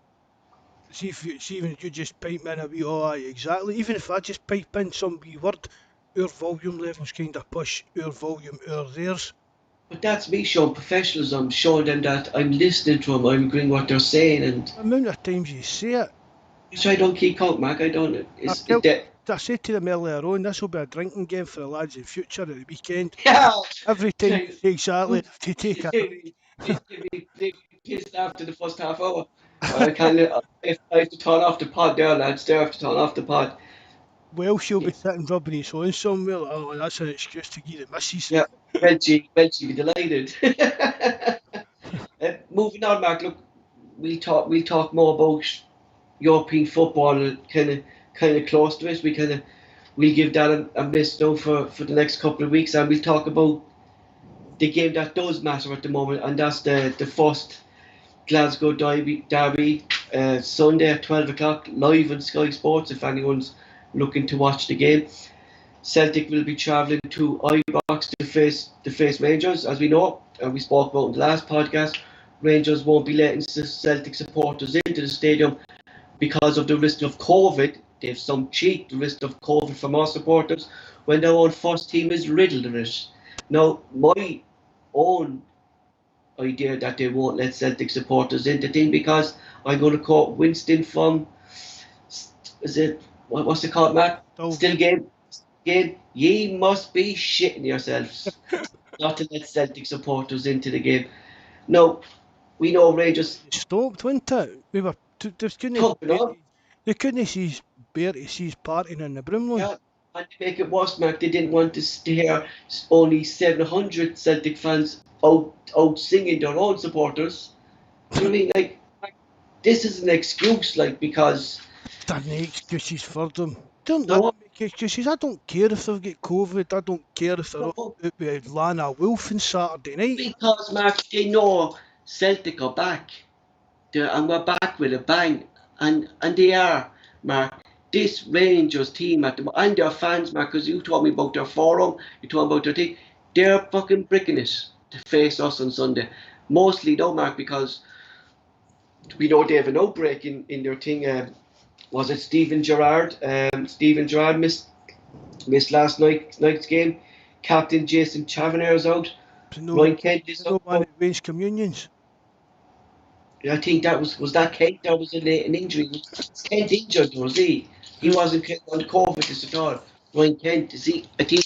Aye, dear Paul. I think he was. I don't care. Yeah, let me finish, man. No, I'm just saying, but this is all COVID excuses. We've got team. I'm see people on the forum like, oh, just wait to see Sunday they'll have passed COVID tests and they'll all be fit. Mark, we were confident even before they were. Mark, I'm confident, Mark, even before these lads got COVID. You know, I said they were shitting themselves in last week. We said that the other night as well. You know, Al McGregor has dug me this year. Honestly. He's making mistakes, Mark, that we didn't think McGregor would be making, even missing high balls or getting beaten at his near post, Mark, and stuff like that. Like, I mean, JFP says it all the time. They said to his boy when they signed McGregor back, he's worth 20 odd points to them a season, and he was right. It's the opposite, Mark. He's not shown it this season for what I've seen him. No, we have the keeper who could be worth 20 extra points to us, considering what we're seeing of Joe Hart so far. Charlie, we'll call him Charlie. Jeez, Charles Joseph. Charles. Joseph Hart, want this? You know? No wonder they changed his name. Well, not changed it, but changed the middle one. But imagine him going into school. The players we've seen who, right, obviously there is a problem with it. I don't know whether there's injuries or whatever, but the goalkeeper's situation with him's a bit dire, but it doesn't matter. Any excuses? Because we could all make excuses for poor losing like derby games and things like that. We had it last year. We put out a team. Do you know what I mean? We had, was it this time last year? Celtic had the COVID outbreak and. Oh, well, it was after we came back from Dubai, was it? No. Was it? We had the COVID outbreak as well. Was with Bolly. When they came back for the international duty, didn't we? Was it Christine Edward? I think with France. That time when we. And yet Tierney could play with Arsenal, wouldn't it? Yeah, and we had to play young Mickey Johnson up front that time, sure. I mean, Paul, doesn't matter who's in, who's playing. We'll beat them on Sunday, and there'll be 3 points on the board.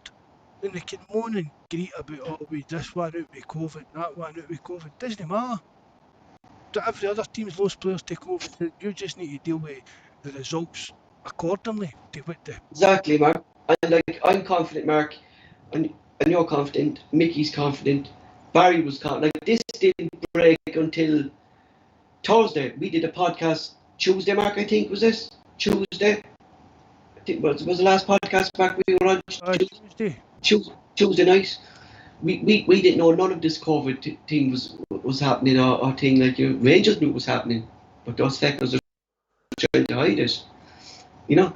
But we were confident, Mark, even before these players were injured. They're entitled to no announce who's got it, and that's down to like data protection. Well, that's the data protection, Mark. Yeah, that's the same here, Mark. Again, but that's just sneaky. I mean, what's the big deal? No, my thing, Mark, and there's a few rumours going around, Mark, and I don't know the COVID rules over the UK because you're different to me here, Mark, in Ireland. I don't even know No, them, Paul. They change every day by day out here, it because seems. I think you have to isolate here, right? Because when Vonica came back from Poland, Mark, she had, even though she was vaccinated, she had to isolate for 5 days just to make sure she had no COVID in her system, right? But once she got the test done on the fourth day, Mark, she got results back. She didn't have to isolate no more. Now, is that the same over there? Once they get their negative results back, Mark, can they come out of isolation or do they have to wait these 5 days? Honestly, Paul, I don't know. I really don't know. Probably maybe he's the best person to know. He's sitting there with COVID, or and the other lads in the live chat that know. Yeah, I just want to. The rules just change that often, Paul, and Scotland's got different rules to England. Exactly, It's just so exactly. hard to keep a track of. I don't really bother much with, apart from me getting it. That's the only thing I worry about. It's just the same as myself, Mark. Once I'm safe, my family is safe. Aye, You know, I'm Mickey, God love him, Jesus. traveling places and things like that. You know, but forget about their COVID, Mark. Right? We'll go by this Rangers team that started the league already this season, like the Tavernier, Kent have all stopped a thing like. Now, I'm looking at it this way. Consider we put in a big shift last night, Mark, in a big tough game. Can fatigue get set come into these players for this game? These Celtic players, will they be tired going into this Rangers game? Like we saw it on a few occasions, Mark, over the years with Celtic teams that we kind of didn't bounce back after kind of Champions League and European games in midweek. You know, we kind of were fatiguing in games. They've had a harder trip than us. Yeah. They're back and beyond playing. To be honest, I know it affects that stuff, how the altitude you play it and all that, but it's not something I actually understand why, kind of thing. It's something to do with the humidity in the air. Yeah, humidity. Yeah, the Right. humidity. Yeah, I mean, like they're melting as well. yeah, you know, Again, what we're talking about, the long haul flights. it's 5,000. Was it? I think it was 80 between the 2 days. I think the travelling was 5,000 kilometers, Mark, between the two trips. What they would have had, what they would have travelled like that. That's a long haul, Mark. Like, because after the game, would they have got straight onto the flight home, or would they? I suppose with COVID, Mark, they probably would have. I say got straight onto a plane and stuff and Either came out. they've been straight on the plane, or they've been held up for tests and stuff Yeah, like that to get out the exactly, country. exactly. Yeah, because Things again, we're talking about the difference between Scotland and England. We're talking about a pure other continent and country. and there's different rules, Mark, in UEFA as well, Mark, that you have to get tested before you go. So before you come back, that's UEFA's rules with European football now, Mark. This year, you get tested before you go, and you get tested when you come back. That's UEFA's rules. Maybe that's how it came to light. It was UEFA that's doing this testing. That's how it That's came to light. that's how it was, Mark. It was UEFA testing that got these COVID results, and they wouldn't let them play then. I was like. A lot of players, Mark, still kind of aren't fully vaccinated either. Even at Celtic, I say, Mark, I a know. lot of players. That's But ridiculous, like Aye. ridiculous. We spoke about that a few weeks ago in a Yeah, podcast talking about that. You'd have thought that even when the vaccines were coming out, you'd have thought that like football clubs would have athletes. at one of the Yeah, forefronts of the queue and maybe even paying for it. and even like that, Mark. Like these fellas are traveling all different countries this season and last. Like it's international week next week, so all these players are going to be traveling to different countries with their national team, meeting up with their national team, and they're not even fully vaccinated. Like it's ridiculous. But just not even flying to other countries and that, Paul, but even moving to go like Celtic in a way to Dundee or up to Aberdeen. It's a different. Do you know what I mean? City by city's getting Exactly, Mark. Yeah, it's different. Yeah, bubbles. exactly, Mark. You're You just know, moving area to area and risking you're it. traveling in your own kind of group as well, Mark. Still, aren't you? You're still within your club buses and stuff like that as well. Like, Buses, look how many buses we had to get last season for games. Three, weren't they? Three buses, I think. There was more than that in some of them, Paul. It was all just Jesus. keep players, and that was more money in Dougie Park's pocket. Yeah. And is that contract still there? No, Mark. I was like, God, no. Do they still use No, it's still that bus? Taxi Hamilton. Jesus Christ. Well, we don't talk. That's for a different podcast. Now, looking at the lineup, Mark, and considering he's played a lot of games now, and I know his fitness is up and stuff like that. Would you take Roger out of this starting lineup on Sunday? Probably. You know, because Rogic or Turnbull. Probably yeah, Rogic, but what I was looking at was because of the shift that he done out the left, that I would throw Edward out there and maybe bring Christie into the number 10 ward where Roger's has been playing the last couple of games, you think? but Because really has Edward Paul goes against. again. Has he been playing the number 10 role? I don't know. I'm don't know. not sure what position. Coyote was being played there. Christie's being played there. Abadah's been in there. There's been so much, like, you can't really give Mark or front three any position because they've been playing so many positions themselves between them anyway. Do you get me? Aye. I said on the podcast the other night as well, I saw people just on Twitter putting up their. But these guys, this is like guys that are doing like a tactics stuff and that, and actually sent the Celtic team out like a 4-1-4-1. And that makes sense, but so does the 3-2-4-1, the 4-2-3-1.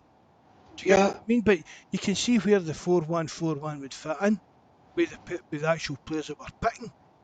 Yeah, exactly. What do you think in the live chat, lads? What would your kind of lineup be Sunday? What would you get? What would you go considering the amount of games we played in the high tempo? Would you rest players, Mark? Well, then you're going back to what Barry and Michael were saying as well, Mark, to us there on previous pods. It makes sense to kind of keep the start lineup together, keep considering our fitness levels was so poor last season, Mark. Get us as much games as we can, get us to the fitness levels that Anne just wants us, because we are getting there. You can see our fitness levels have gone way up, Mark. We are getting there. Is the international break, Paul? Next week. So Next, another game after Sunday. No, it'll be next Wednesday. I think they're starting the 1st of September. So this is the last game now before the international break. Just go with what we know, maybe, as I said. And then they have a break, Mark, because a lot of them won't be going to the international games at Celtic. Just even just go with what's been doing so well for us so far. But as I said, I'd maybe take Rogic out to. Would you shift McCarthy's fit, Mark, and show McCarthy in and maybe push Turnbull up a bit more then, so? Because he loves the crack of the goal as well, Mark Turnbull. Aye. That's one kind of plus points for his shooting from distance. But then you look at Denmark. For the last couple of years, we've spoke about getting out-muscled in the midfield. Yes, and that's what we need, Mark. And that's what I done my notes, Mark. That Celtic have lost these games because we were out-muscled and that's down to two. Like you're looking at Scott Brown, Mark, in his later years. He was more of trying to wind up the Rangers players rather than concentrating on his own game. Although we'll have McCarthy who come in, Mark, he's not going to bother with that. No. McCarthy is professional and he'll want to play the game, and being a Celtic supporter himself, Mark, he'd be well up for this game on Sunday, McCarthy. And maybe that's what Andrew's getting him ready for, this game on Sunday, do you think? Could be, Paul. Because it's definitely something we missed last night, and I think it is, Mark. It was crying out, Mark. It was crying out for him because. I mean, imagine a 28, 30-year-old Scott Brown playing in that team last night. Exactly. It would have made all the difference, really. We needed someone, Mark, who can make a tackle, and that's what we didn't have in that midfield last night. Was someone hassling and breaking up, playing, getting them out the rhythm. But the difference, then, Mark, between McCarthy and Scott Brown is McCarthy will pass the ball forward. He won't be passing the ball back back his side But all the time. Scott Brown did do that year. And he's time. But Aye, that's what I'm saying, Mark. That's what we lacked in the later years of Scott Brown. We lacked a young Scott Brown. Do you get me? You know, in these games, in these Glasgow derbies, that's what we lacked, Mark. We lacked a young Scott Brown who would give us that fight and bite that we need in that midfield area. You know? what's that thing? His body was writing. No, his mouth was writing checks. His Yeah, body wasn't cashing. That into says kind yeah. of idea it was for Brown over the last couple of years. You know, like I still, I'm looking, Mark, and Their does Zorro their Terns put a team up on the live chat there, Paul. we go for Hart, we've Monty. I think that's what we're going to call him now, isn't it? Monty, because of Ange gave him the name, didn't he? You just call him the Python. No, Monty. No, the Python. Who's fighting? What? I know. What are you taking tonight? Oh yes, Monty Python, yes. Jesus. John Cleese, Paul, Just me asking you, what are you taking? What am I taking? So we have Hart, Monty, Starfelt, Relch, Larrison, McGregor, Tunnell, McCarthy, Christie, Kyogi, Navila. I do the same, Mark. You know, I be looking at that like, you know, like that's a fast attacking team Aye. with the strength of McCarthy in there. You know, and McCarthy's not like when we signed McCarthy, Mark. That's what people were thinking. That is McCarthy going to slow down the team? McCarthy's fast. You know what I mean? McCarthy's not is not a slow player at all. So I mean, he's not going to come out and slow the game down. I've said it before. I'm a wee bit biased about James McCarthy, but people just don't. I don't see some of the people that comment on him, Paul. I don't think I've actually watched him playing. No, they haven't. You know, like I myself and Terence down the live chat would have been watching the Ireland matches, Mark, and stuff like that. And when James McCarthy was missing from the Irish team, Mark, when he had his injury that time, we had no one to fill that role that James McCarthy was playing. Someone who could grab hold of the ball, like you said, Mark, and dictate your style of play. Someone who could pass the ball. We didn't have it in the Irish setup. Do you know what I mean? It's something that we lacked for years, Mark, and now that McCarthy's going to be getting back to full fitness with Celtic, like Ireland will recall it. He didn't get recalled this year, Mark, because it's like what you said, Mark. He hasn't had pre-season. He hasn't had, and the Irishman just thought it was a bit too much for him at this time to bring him back into the Irish fold after being out of it. Do you get me? You know? McCarthy's age as well. He should be thinking about retiring from international football. I think he will, Mark. And I'm not, and I think, Mark. When I saw I'm not going to call out the Irish lineup and stuff like that, but when I saw McCarthy wasn't in it, and I was thinking McCarthy himself, Mark. Maybe he thinking himself that maybe I should step away from Irish football. It's like logic, Mark, like that. They should be now, Mark, at this stage thinking not just to play more for the club, Mark, but to progress their own career as well, Mark, into their 34s and 35s. Like, do you know what I mean? You know? Even down to the money, Paul. Yeah. We playing for Celtic to you 34 or 36 is a difference. In this day and age, you get what I mean with the likes of McCarthy and people. That's a hell of a lot of money. 2 years wages off for Celtic. Exactly. Like Terence Dermark said that McCarthy gave us quality. He did exactly what Keane used to do for the Irish team. You know what I mean? Got the ball, Mark. Grabbed hold of the game. Got the ball. And Mark, Keane was one of the best midfielders in the world, Mark, who could press forward. I mean, when Keane moved forward, like Keane for me, Mark, would always be known for that Juventus game at United when he knew he was missing the Champions League final. He got that second booking, but he still went on. He won that game for Manchester United to get to that thing. That's what McCarthy will give you, Mark. If he gets suspended, he know that he'll still give his all, Mark, to get the team. Like, and that's what McCarthy will bring the Celtic team, Mark. Experience, leadership, and as you said, Mark, it's only going to help Cal McGregor as well to have a player like Cal McCarthy next to him. Do you get me? McGregor will come on leaps and bounds this year with McCarthy playing beside him, I think, Paul. You know, Somebody because today, the dirty work, not even the dirty the work. dirty work. But just that wee bit of energy in beside him that he's not been used to with Scott Brown beside him the last couple of years. Exactly, because like it's grand Mark playing Callum Mark in that more deep role in some Scottish games, isn't it? Like he can play that deep role because he's not really going to come under much physical pressure, Mark. He's not really going to get bullied. But with the big games, Mark, you need someone who can take that toughness away from and let Callum McGregor then go do his game up the pitch. What Callum McGregor can do is score goals, Mark. Push forward, like, because there's no one better, Mark, in Scottish football at the moment that Oh, can push forward in Callum McGregor and pass the ball. McGregor knowing that if he's moving up the park, Exactly. McCarthy's got the He's experience there. and the know-how to just sit back, and it's his job to sit and protect the defence. And maybe that's why, Mark, we did see, because you said that the game, like a lot of people saying the game kind of, McGregor was kind of out of the game last night. Maybe that's why McGregor was out of the game last night, because he didn't have that someone next to him that could play that wall back to let him actually move forward into an advanced role, do you think? Oh, but McGregor was another one. If the ball went to him last night, there was two people on him right away. Exactly.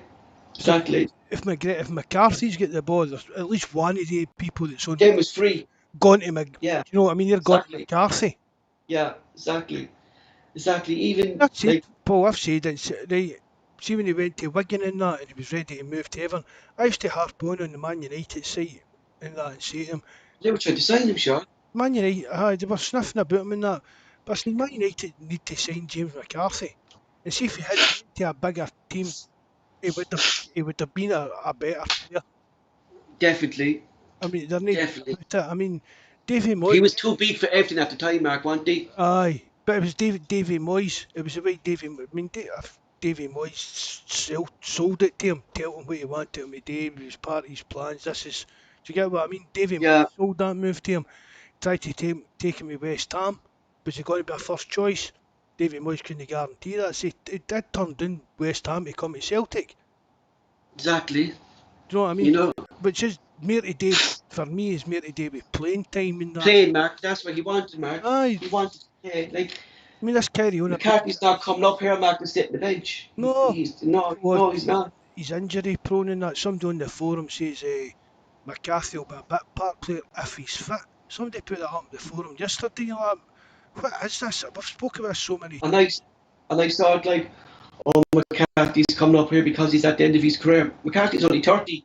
Do you know what I mean? He had one bad injury. Yeah, and he's in his prime. Or he's injury prone, he can't stay fit. He said himself in an interview the other week, Yeah, fit, he missed about 3 or 4 games at Crystal Palace through an and that was really a legal injury, Mark, or something like that.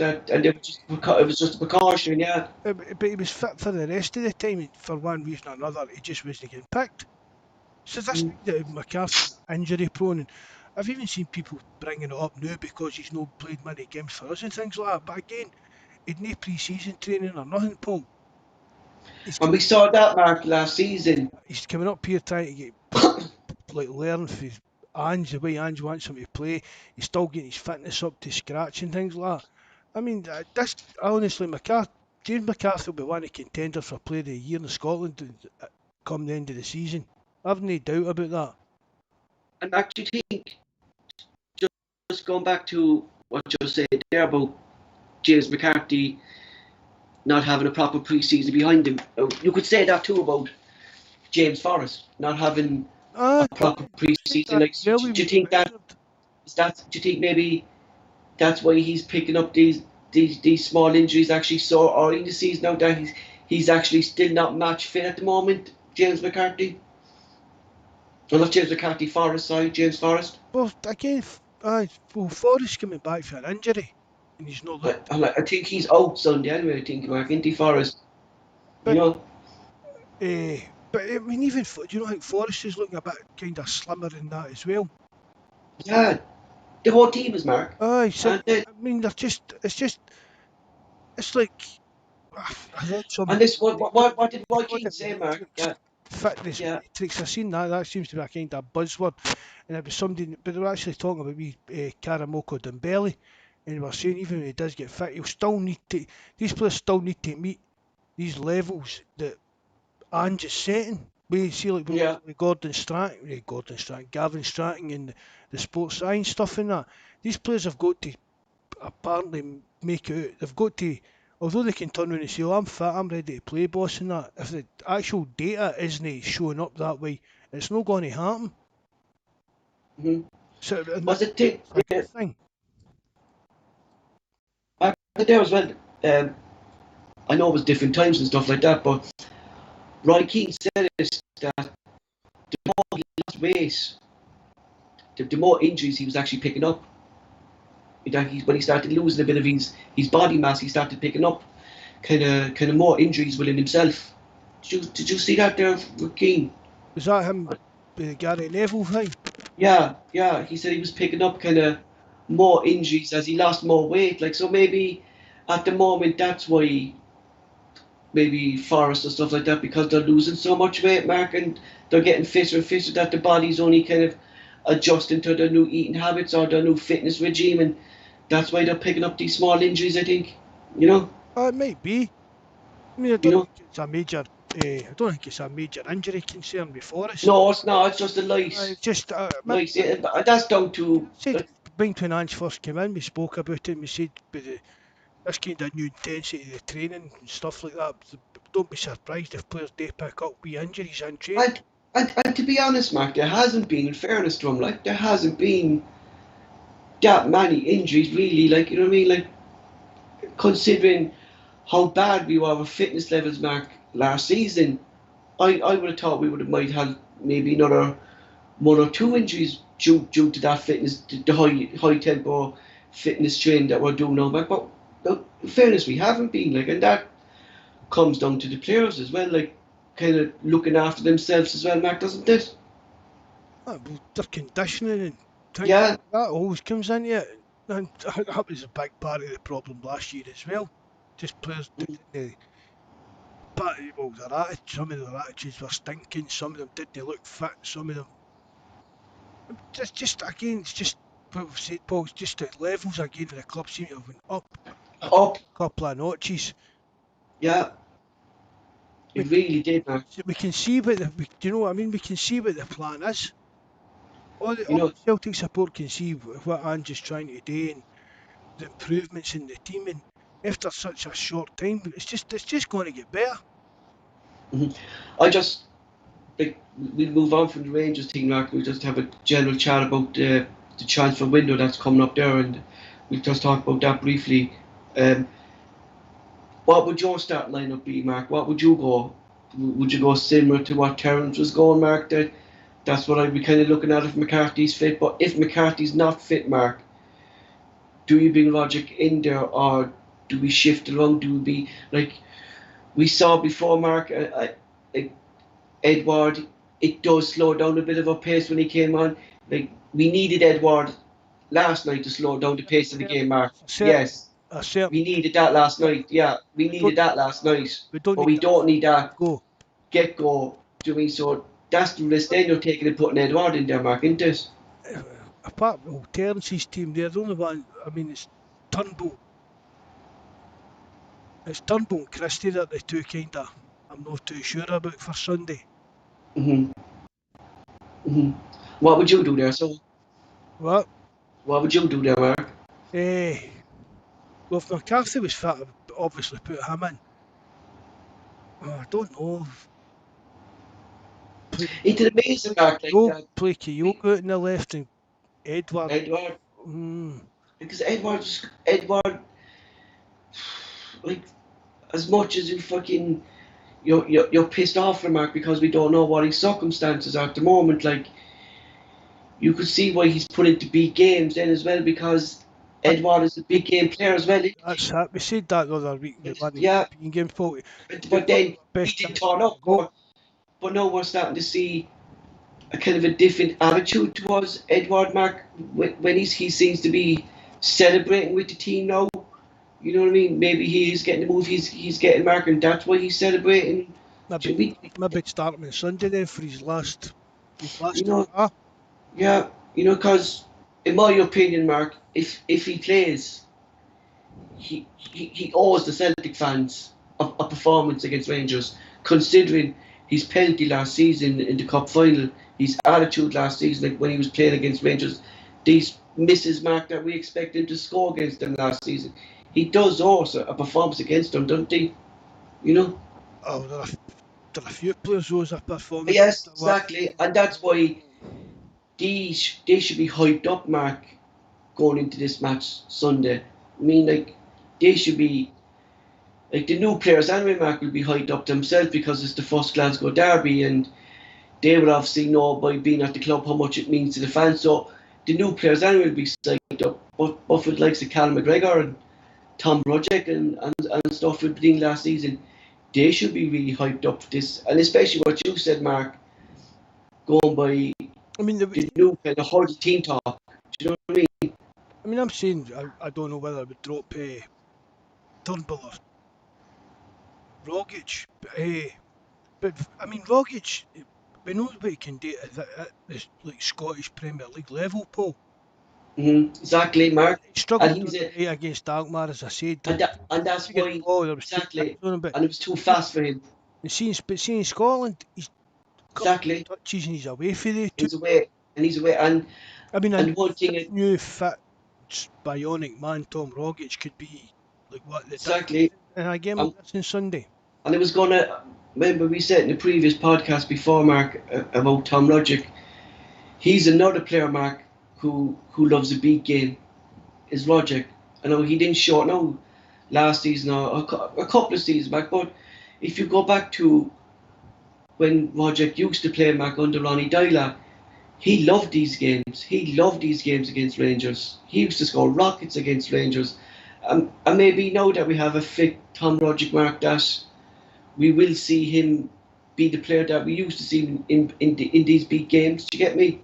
You Aye, know? I mean, I've said it as well for years. Rogic in flashes showed us how capable he was. Yeah. His ability on the ball and things like that. But And we're seeing that again today. We're seeing that, Mark, aren't we? but This year. he's added the fitness and the work ethic and that to new Paul. You're seeing Mhm.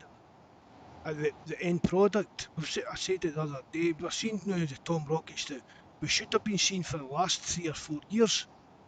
Mhm. Do you get what I mean? He's now right. He looks fitter. He's doing a right hard shift on the park, and he's doing it well. So for me, it's like a bit of a new signing. I think, Mark. What I it think, is. Mark.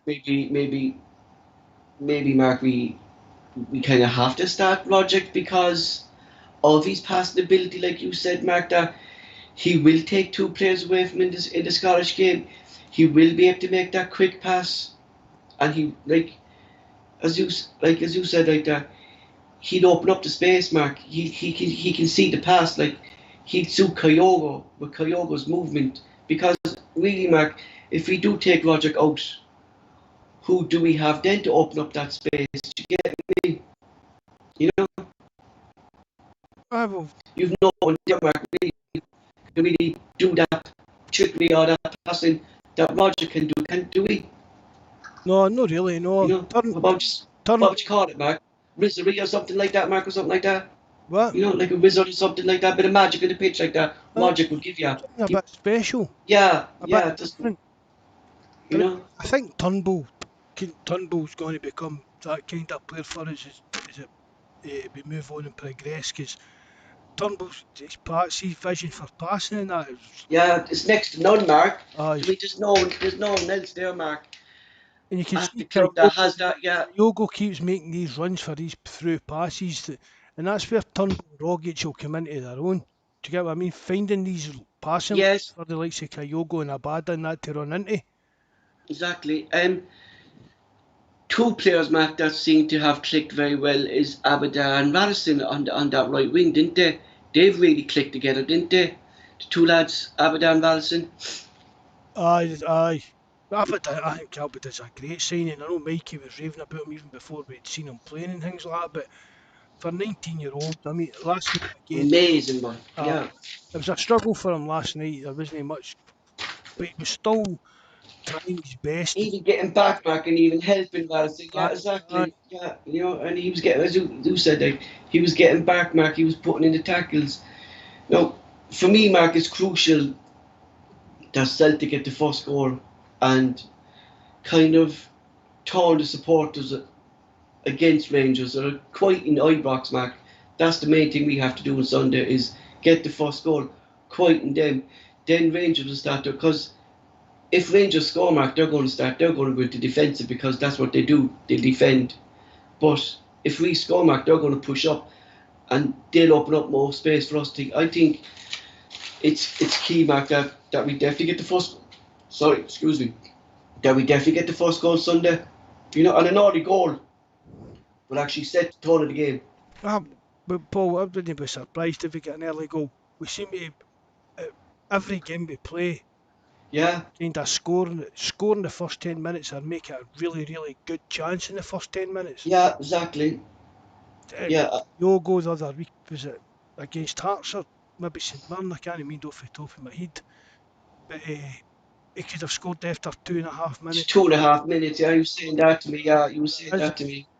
In a day, I think that's maybe again. And what it was what Ange said after the Dundee game. We just start the next game the way we finished that one. Yeah. Go on, that's it. We just keep pressing, we keep going, and just keep trying to score goals. My only There's a good chance that we can catch them cold on Sunday. my only concern, Mark, is for the tackles that's going to come on Kyogo on Sunday. I think he's going to come under severe tackles on Sunday, but by this Rangers team, because he definitely classified no markers or danger man really. So I feel they're going to be. Well, he's been handling tough tackles anyway, Max. Like Kyogo's really to handle himself, but you don't want to clear tags at either, Max. You don't. No, I think he's going to get targeted for kind of a bit more physical challenges, but then it's up to the referee to sort that out. That's it, Mark. We need, and just going by referees, Mark. We need cool heads as well, Mark. In this game, we don't need to be given stupid rash tackles either that we have been given in previous fucking derbies against them, like fucking Laxell giving stupid tackles way outside the box like that. We actually haven't been given away kind of many dangerous free kicks either, Mark, in and around the box this season. Have you noticed that? Because the ball isn't there. No, You get me? I've noticed that we're not doing as much kind of Stupid rash tackles. And I think, Mark, we just need to concentrate. That will be one of the things you're relying on as a species. Yeah, exactly. That's why I think, Mark, it's crucial that we have level heads. Don't get involved with Morelos' antics, Mark, because he's just going to there trying to wind us up. And if he can't wind us up, Mark, he'll wind up himself. You know what I mean? So does. Yeah, he winds up himself.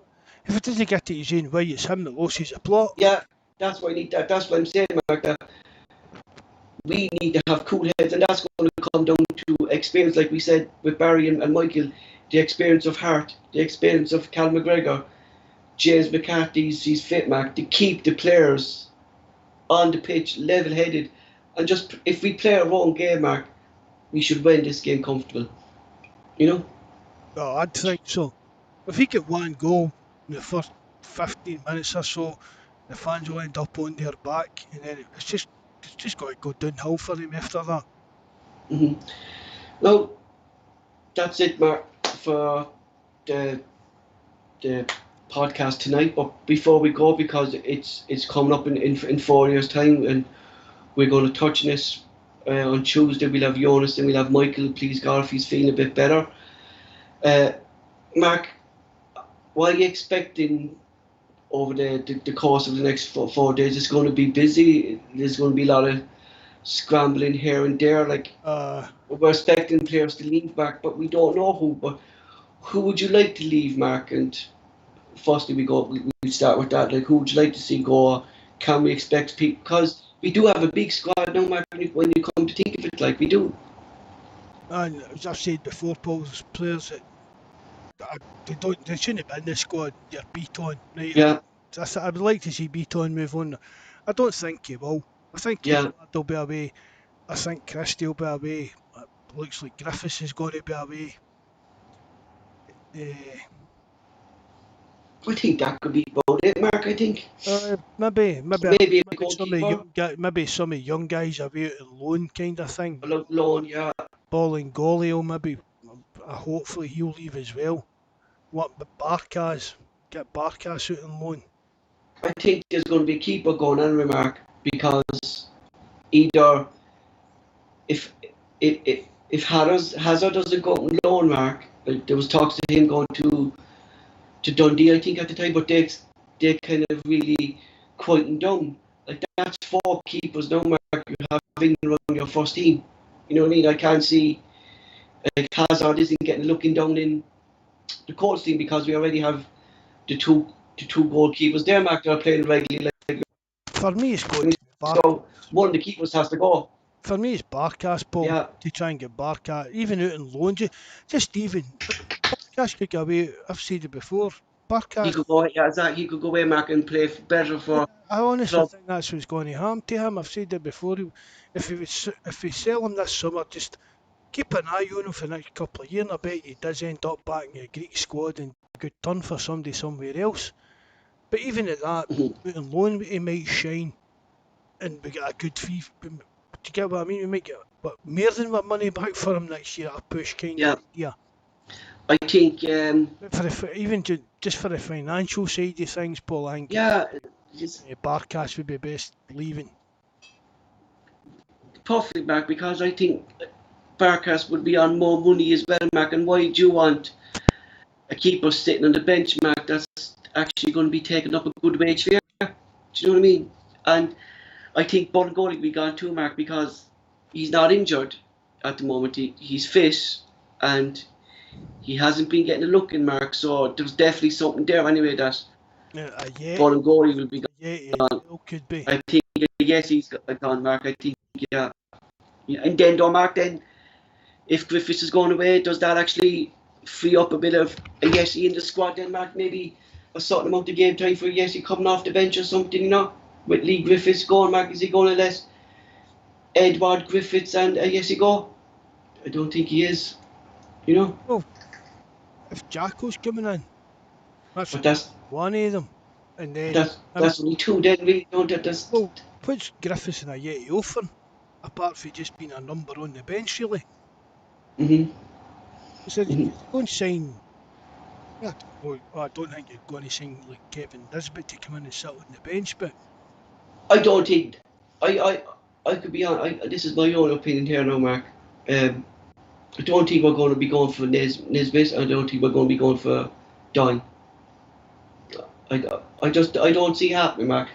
Considering Hibs don't have any time really to get a replacement in from at this moment. Paul, I could see us signing Denmark, Naismith and Dine in this transfer window because I don't think Hibs would let them go now with the deadline so close that they won't be able to get a proper replacement from. I think Hibs signed a left back today, Paul. Have they? I think so. So like, are we actually in for Dine, Mark, or has there been any rumours there? Have you heard anything? When did we talk about it, Paul, that Celtic has spoke to them, but it never really came to much. I think it was just a kind of sound in it. Let us know that if he's available, kind of a thing, like throwing the thing out, like if he's available, kind of let us know. You know, Naismith, Mark, realistically, can you see that happening? I really don't, like, do you? Oh, again, with Nisbet, no, I don't. Well, and considering what Barry was saying, Mark, he would kind of suit Ange as well, wouldn't he? But, you know? I mean, he's only a young player. Is he going to be a first choice pick for Celtic? No. So, I mean, that's again, we'll get back to what young players, the kind of pathways you need in that. I mean, Nisbet could get down to England with a championship team and be first choice every week. Yeah, come and sit in Celtic's bench. Have we heard? I know I haven't, Mark, and I've searched everywhere for it, and I still haven't kind of seen anything to show me that he wants to stay. Christie, have you seen anything there, Mark? No, nothing at all. That he wants to. He'll be Do you know up what I mean? at the end of the window as well, Paul, I think. Because my thoughts on it, Mark, that from what I'm reading now, Mark, Celtic and Ange said as well, Mark, Celtic have put the offer on the table. It's up to Christie to sign, Mark. He's like, what I'm getting from Ange, Mark, is that they can't do no more. It's in Christie's hands now, isn't it? It's kind of, I'm not begging anybody to stay at Celtic with Mm-hmm. contract on the table. If he signs it, he signs it. If he doesn't, he'll be getting moved on. No, and that leaves us to the fella who Mikey wants to sign, and it's on the live chat then, Mark Lovich as well.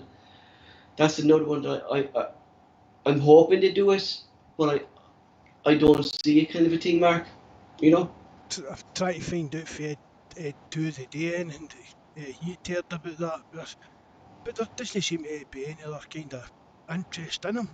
No, and the other one, Mark, is Again, that well, I think it's maybe just a case of Celtic are waiting to see what happens with like Christie and Edward. this day and to see. Do you get what I mean? Whether they're going to And go. Mark, I definitely think there's something going on with Edward anyway at the moment because of Whistler signing Jacko today.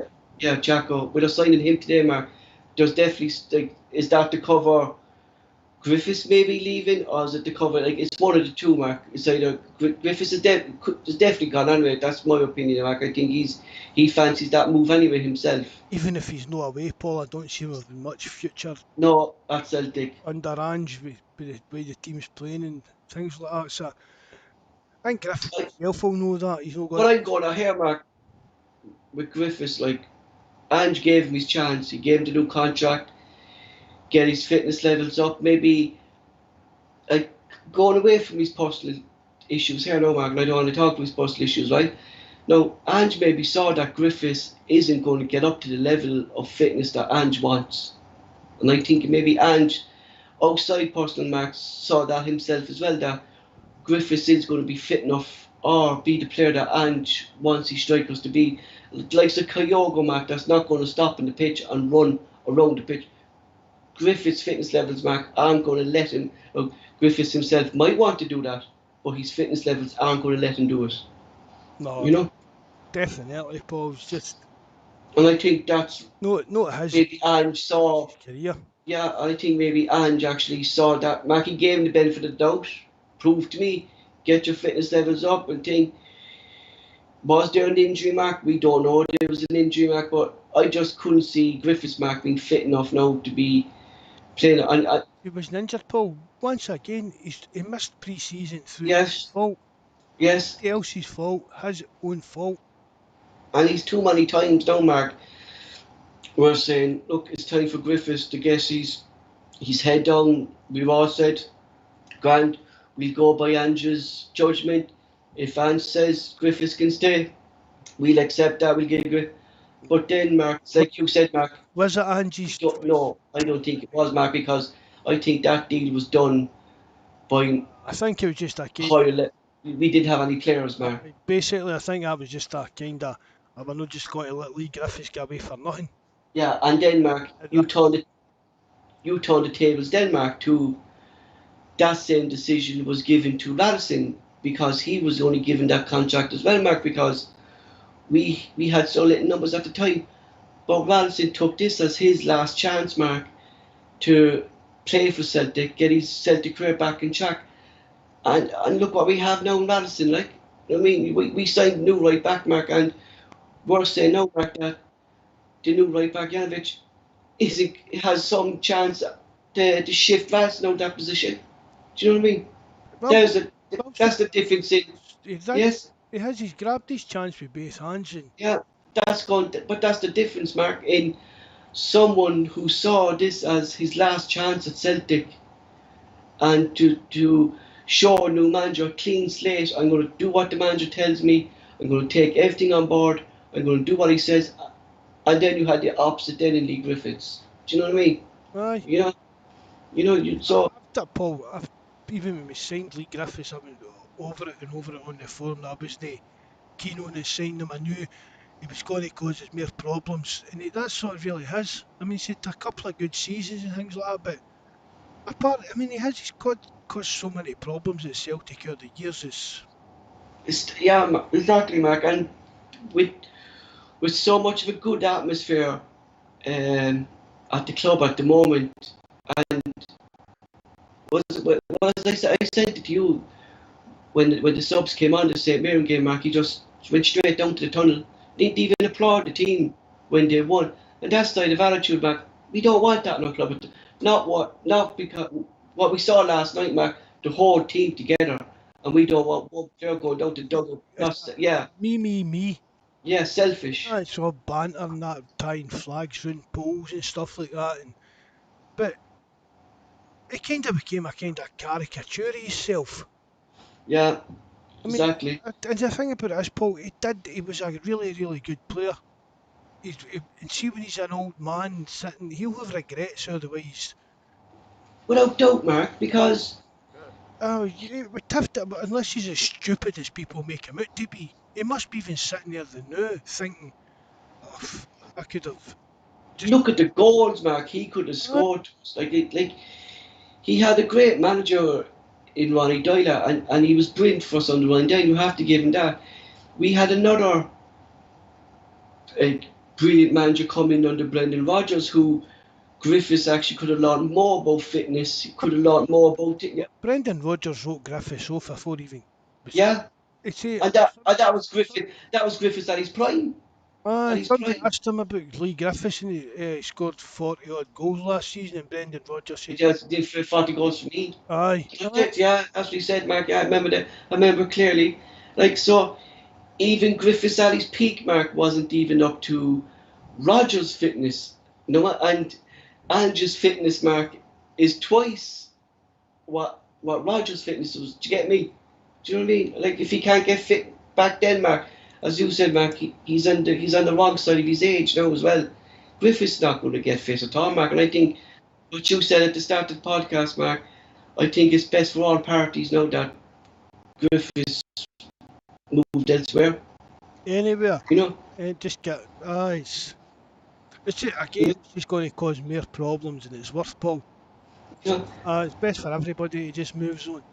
And then uh, a bit of a concern, Mark, is through the whole transfer window, we want linked to no one in this position was left back. But I'm looking at now, Mark, and going, well, we actually have signed something in left in that position in Liam Scales, Mark. So I'm going to give Liam Scales the benefit of the doubt, Mark. What I've seen of him, Mark, and I'll give him a few games, a few weeks back, just to get up to the speed of Ange and what I've heard Ange saying today about him, Mark.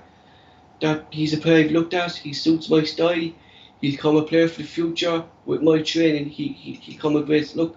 And I'm going to take Ange on that, Mark, and give the young lad a chance. And maybe he's like left back, Mark, that Ange wanted, and that's why we haven't been looking in that area. But if he's saying he's a player for the future, Paul, why is you not saying he's a player for the now?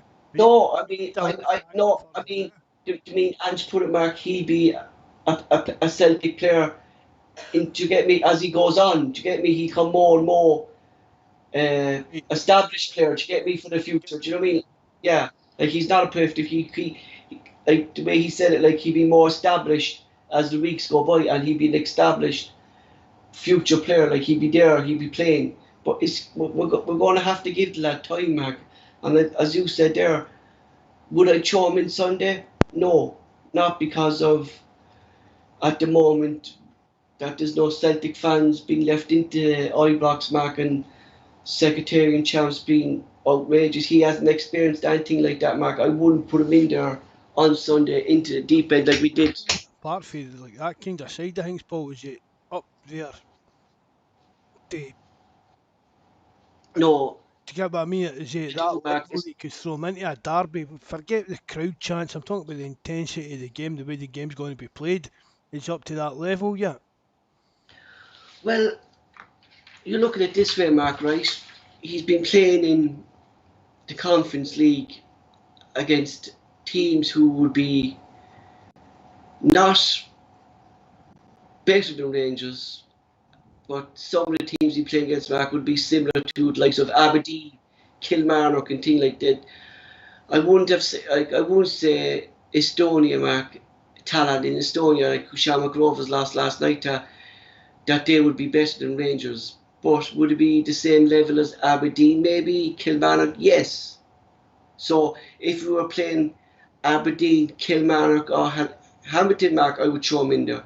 But considering how big this game is, Mark, and it's a derby, no, I wouldn't, Mark. I wouldn't feel comfortable myself in putting them in there.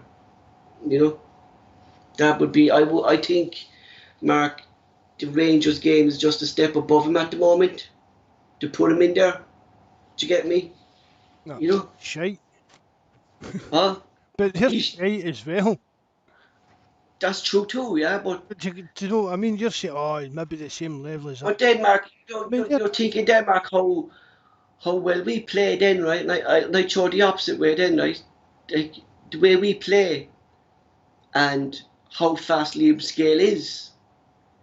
I could see why Ange would throw him in there because, like, Mark, for 6'4", like, this guy's fast, like, do you get me? I could see why Ange would throw him in the deep end, Mark, and throw him in there because of his pace, and he'd be able to get, like, he'd be able to get up and down.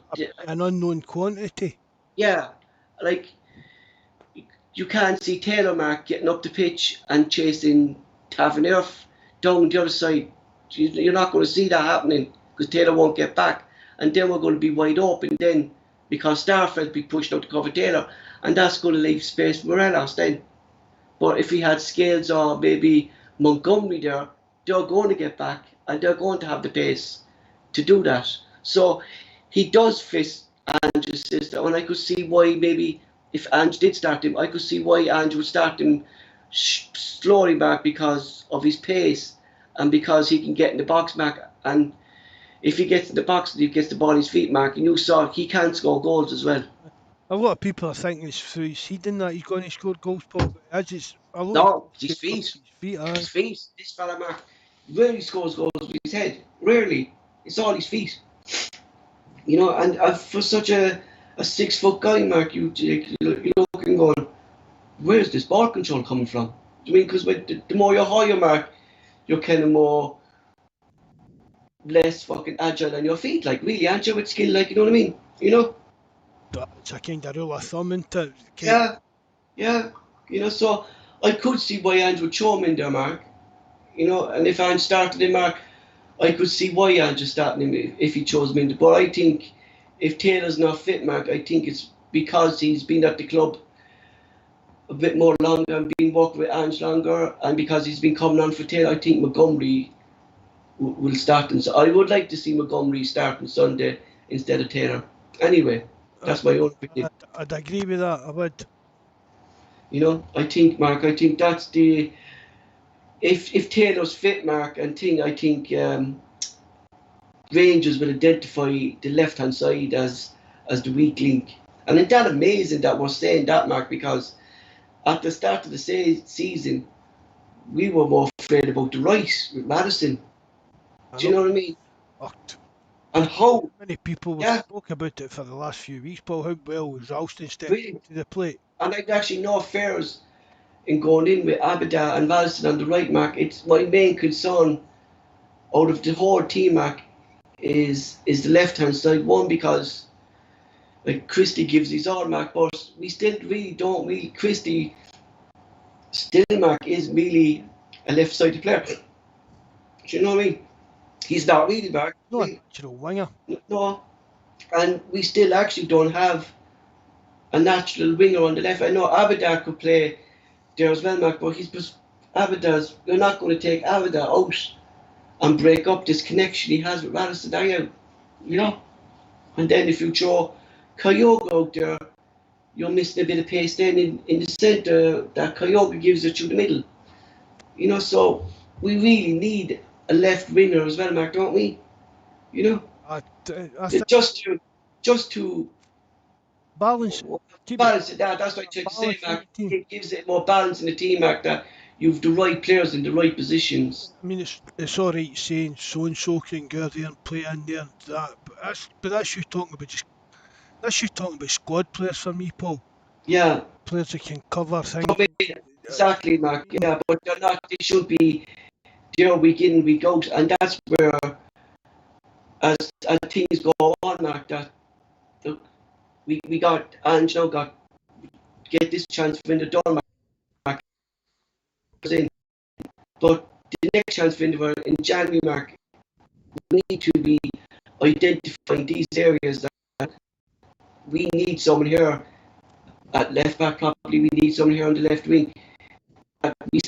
We don't be signing players back just for the sake of them, but we need to identify where we need to sign in the future. No, get me? Like, peace and all days are gone. And we have done that. Paul. Yeah, and we've done that this window, Mark. We've rectified the positions that need to be, and we've been crying out for that for years, Mark. That nine players who are going to straight into the first team and make an impact. First team. We've done that with Abada, Kyogo. Look, I'm going to put Starfelt in because he's only settling in as well, Mark. Right? For people to criticise the lad, Mark, after only about 6-7 games, Mark. I mean, like, we still don't even have a settled defence at the moment. Do you know what I mean? You know? I guess my goals, you know, but it's just ignoring stuff like that. That's the one thing, Mark, that, like, I was on Twitter today and I let rip, Mark, on Twitter. I didn't even know who these fellas were. I just let rip. They started ripping into Liam Scales or another squad player. Probably get loaned back out to Shamrock Rovers again. I let rip, Mark. I said, lads, the player's not even signed. I said, have you actually watched this player? Do you actually see this player play football? I said, no. Until you see the player play football, judge him then. Give the young lad a chance. And shut up and stop moaning about negative things that's not needed. I didn't get no reply back yet, but put them in their place, Mark. I'm sick of it, like. I mean, there's a good buzz back going to be around the club. Back the team, back the players we have, and then make judgment on as the season goes on. You know, that's why I'm giving Starfelt a chance, Mark. So these 7 games, we're only... Every player will be judged on their last touch or kick of the ball. Yeah, that's like where it is with Celtic support. How many games is Starfelt here, Mark? 5, 6, realistically? Aye, 6 or 7, I don't... Aye. You know, when he first came into the squad, he was playing with Beeson. Now, he's gradually starting to form a partnership with Welsh, Mark, and they seem to be getting... Like, it takes a while, Mark. Like, it took Ferdinand and Vidic years, Mark, to build up a partnership. Do you know what I mean? Van Dijk wasn't the best player when he came to Celtic either, Mark. Do you know what I mean? Kieran Tierney made mistakes when he first came into the first team. He was a young player. Starfelt's come out, new again, just because he's just no... I don't know. I don't know what people expected. You know what I mean? Fair enough. The OG last night was really, really poor, but Mark, if he's not good, Mark, it was a freak, Mark. Yeah, it was a freak. Like, these things happen in football, Mark. OGs, like, really can't do nothing about him, really, Mark. Can you? But like, to judge a player and write him off, like, we had enough of that last season. Aye. Do you know what I mean? The team was doing it. In the next press, that Starfelt, he's shite. We should never have signed him. Yeah, and like, Mark, if he's shite, why is he getting called up? And Andrew Trust. Do you know what I mean? Yeah, exactly. And why is he getting called up to the Swedish national team then, Mark? Do you know what I mean? You know, like, he won vital headers last night, Mark, in the last few minutes of the game. Terence is just putting it up there. And he did, Mark. He won strong head. That's what we were crying out for last season. Someone who would head the ball. And if they actually watched the games against Hearts and Dundee, they saw when corners were coming in, who was heading the ball? Starfelt. Aye, I mean, he has made mistakes. Nobody's disputing that. Yeah. Jeez, I went to the rant there. I was no need for that. Calm yourself, yeah. That, I think, Mark, there, but realistically, Mark, how many players can you see come in before the transfer window? You're breaking up a bit, Paul. I said realistically, Mark, who can we see come in? How many players do you think we can see coming in before Tuesday? I think the Greek lad is done anyway. I think that's done. So I think that's one. You know, maybe another one, Mark, do you think? No, I think it'll be another 2, maybe 3. Maybe, would you think we might bring in maybe 1 and 2 loans, Mark, in this window as well? Oh, I don't know. Instead of boys? But Well, that Lovrich, I mean, there's still stories going about. They haven't went away, and that's it, Mark. Like normally a rumour goes away, but Lovrich has kind of been hanging there all along, Mark, hasn't it? It's never kind of went away, and especially with him being kind of liking us on Instagram, he liked us again last night, Mark, with the win, getting through to the group stage and stuff like that. He liked Lovy's Instagram as well, like, so there's signs there, like, and it's true what you said, Mark. Are we just waiting for Christie to maybe move up? You know? Well, I mean, if Christie's going to stay, they're no more. If the way I'm just saying, if they're there and they're available, they're going to play. Well, what's the point of signing another kind of left winger if Christie is going to hang about? Exactly, but that's the my main concern, really, Mark, is that we're still in the unknown with Christie. Like, I mean, like, if he wanted to sign, Mark, he would have signed the contract long ago, and that's shown me, Mark, that he's still not fully committed to Celtic yet. I never thought he was fully committed to Celtic. And because, Mark, if he was, this contract would have been signed after, we say, the Dundee game, Mark, when we saw Christie back, and we say Christie was back to his best, putting in good cross. And if Christie was committed, Mark, that contract was signed. We can't just offer a player in the contract because he put one good shift in. I've said that Christie was this pre-season in the last few games that they've played. But what's changed? He's still planning on leaving the club. Exactly, Mark. And he still is. Just give him what he wants and shite like that. No. Mark, if I had the choice, right, in Christie staying, and if Christie, and let's go back to what I just said to you there, Mark, having the right players in the right positions. And if Christie's staying, right, and it's that's stopping us from buying a left winger who actually plays in that position and crosses the ball in that position and scores goals, then that's stopping us from buying a player, Mark, who's fitted for the natural left side. Do you know? And that's exactly. You know, Paul, what we said earlier on. Oh, Christie, I don't see when I'm putting in like our player ratings for games and that, because you can forgive players who are an off game if they're putting in a shift, but putting in a shift should be the minimum requirement on a Celtic shirt. Exactly, and the fact is, Christie's attitude last year, Mark, right up until this transfer, and it hasn't stopped, Mark, still hasn't committed himself to the club, and he's not. Played a couple of good games. Everybody's going on about him as if he's Ronaldo or Messi. But why is he putting in these good games, Mark? Is it because he's trying to get this move that he wants? I think. And that's what Mikey said, and Barry said, Mark, that Christie's putting in this shift, Mark, to get this move that he wants. You know. I've say about him 18 times, but I've really went off him. Do you know what I mean? Just a couple of good games. Just it's not changed any of my opinion of him. I just lump him and Edward in. It's the same kind of after that carry on last year. You know what I mean? It was just there's no excuses for. There's just no excuses that they could come out with, Paul.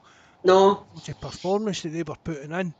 Exactly, Mark, and that's still going to the fact, Mark, that I give Edward credit to what he did last night, but then that's what Edward does normally in a game. And when Mark, he slows it down. Do you get me? It's a different option. It's a change of tactics. But that doesn't show us, Mark, that what he did last year either. He still wants away as well, Mark. Edward was never the type of. Do you get what I mean? Edward, he was never the type of player, just like his movements. Do you know what I mean? We know what kind of player Edward is. Yeah, exactly, and that's why. Well, it's just sometimes he's not really good as a player the way you would think he would. No. He's always taking. See, as I was saying earlier, he gets the ball in his feet. He tries to hold up, playing that, but he always seems to just like try and take one touch too many. Take on one player too. Do you get what I mean? He should have learned for the last few years. But do you think so? I'm just putting out there, and I'm going by Leo Connor here, right? What the Irish under 20 manager saying that Leo has wasted 2 years in his career at Celtic. So, do you think Celtic giving Neil Lennon the job has hindered Edward's progress of becoming a better player as well? That he wasn't around Really, better managers, Mark, to make him a better player either. definitely, Yeah, no doubt about it, Paul. because I mean, you saw Edward when he was a couple of years younger. Do you know what I mean? Like 1920, like the raw talent that he had. running at Rangers there, Mark, in his first few games and stuff like that. Yeah, exactly. He's never kind of progressed for that. And So, maybe, again, that's down to coaching.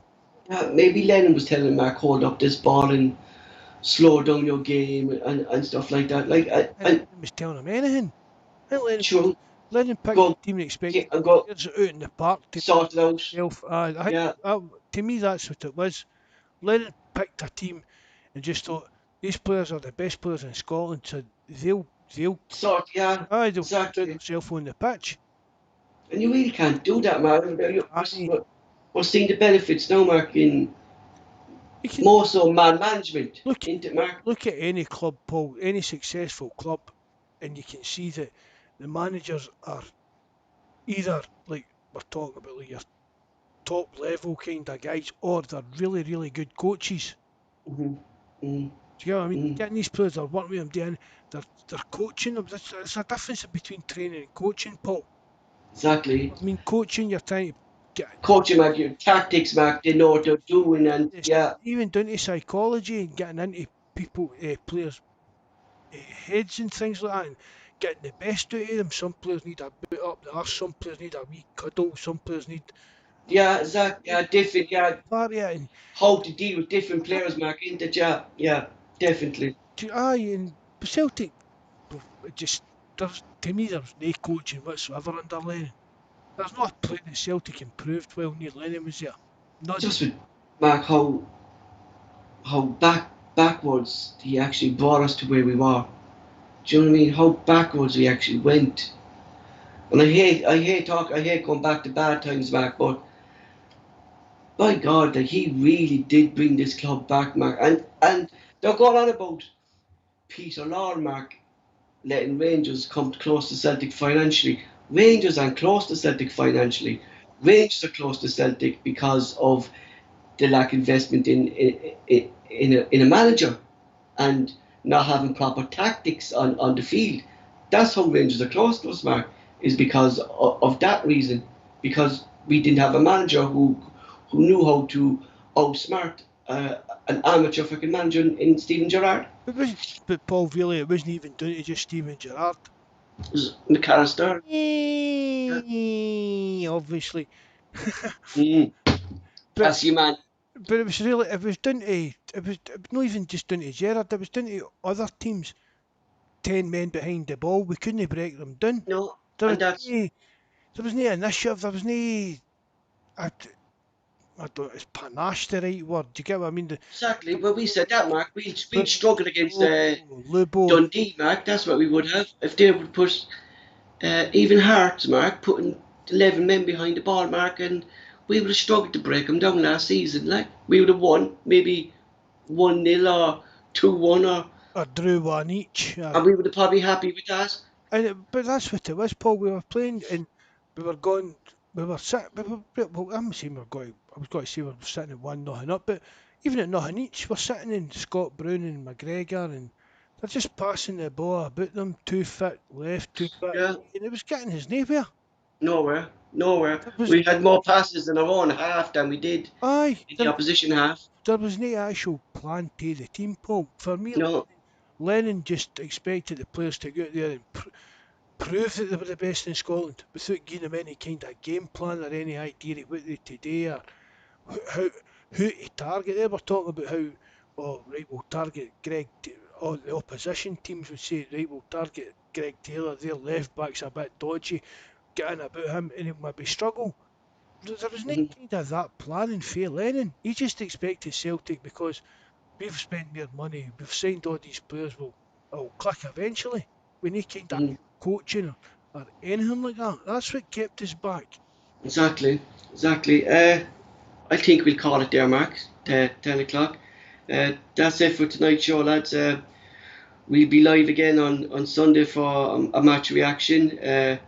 We'll be live on Tuesday the 31st for our new monthly Scottish football show, where hopefully we'll be joined by Jonas from Dundee United, and Michael, if he's feeling up for it, will be joining us. No deed.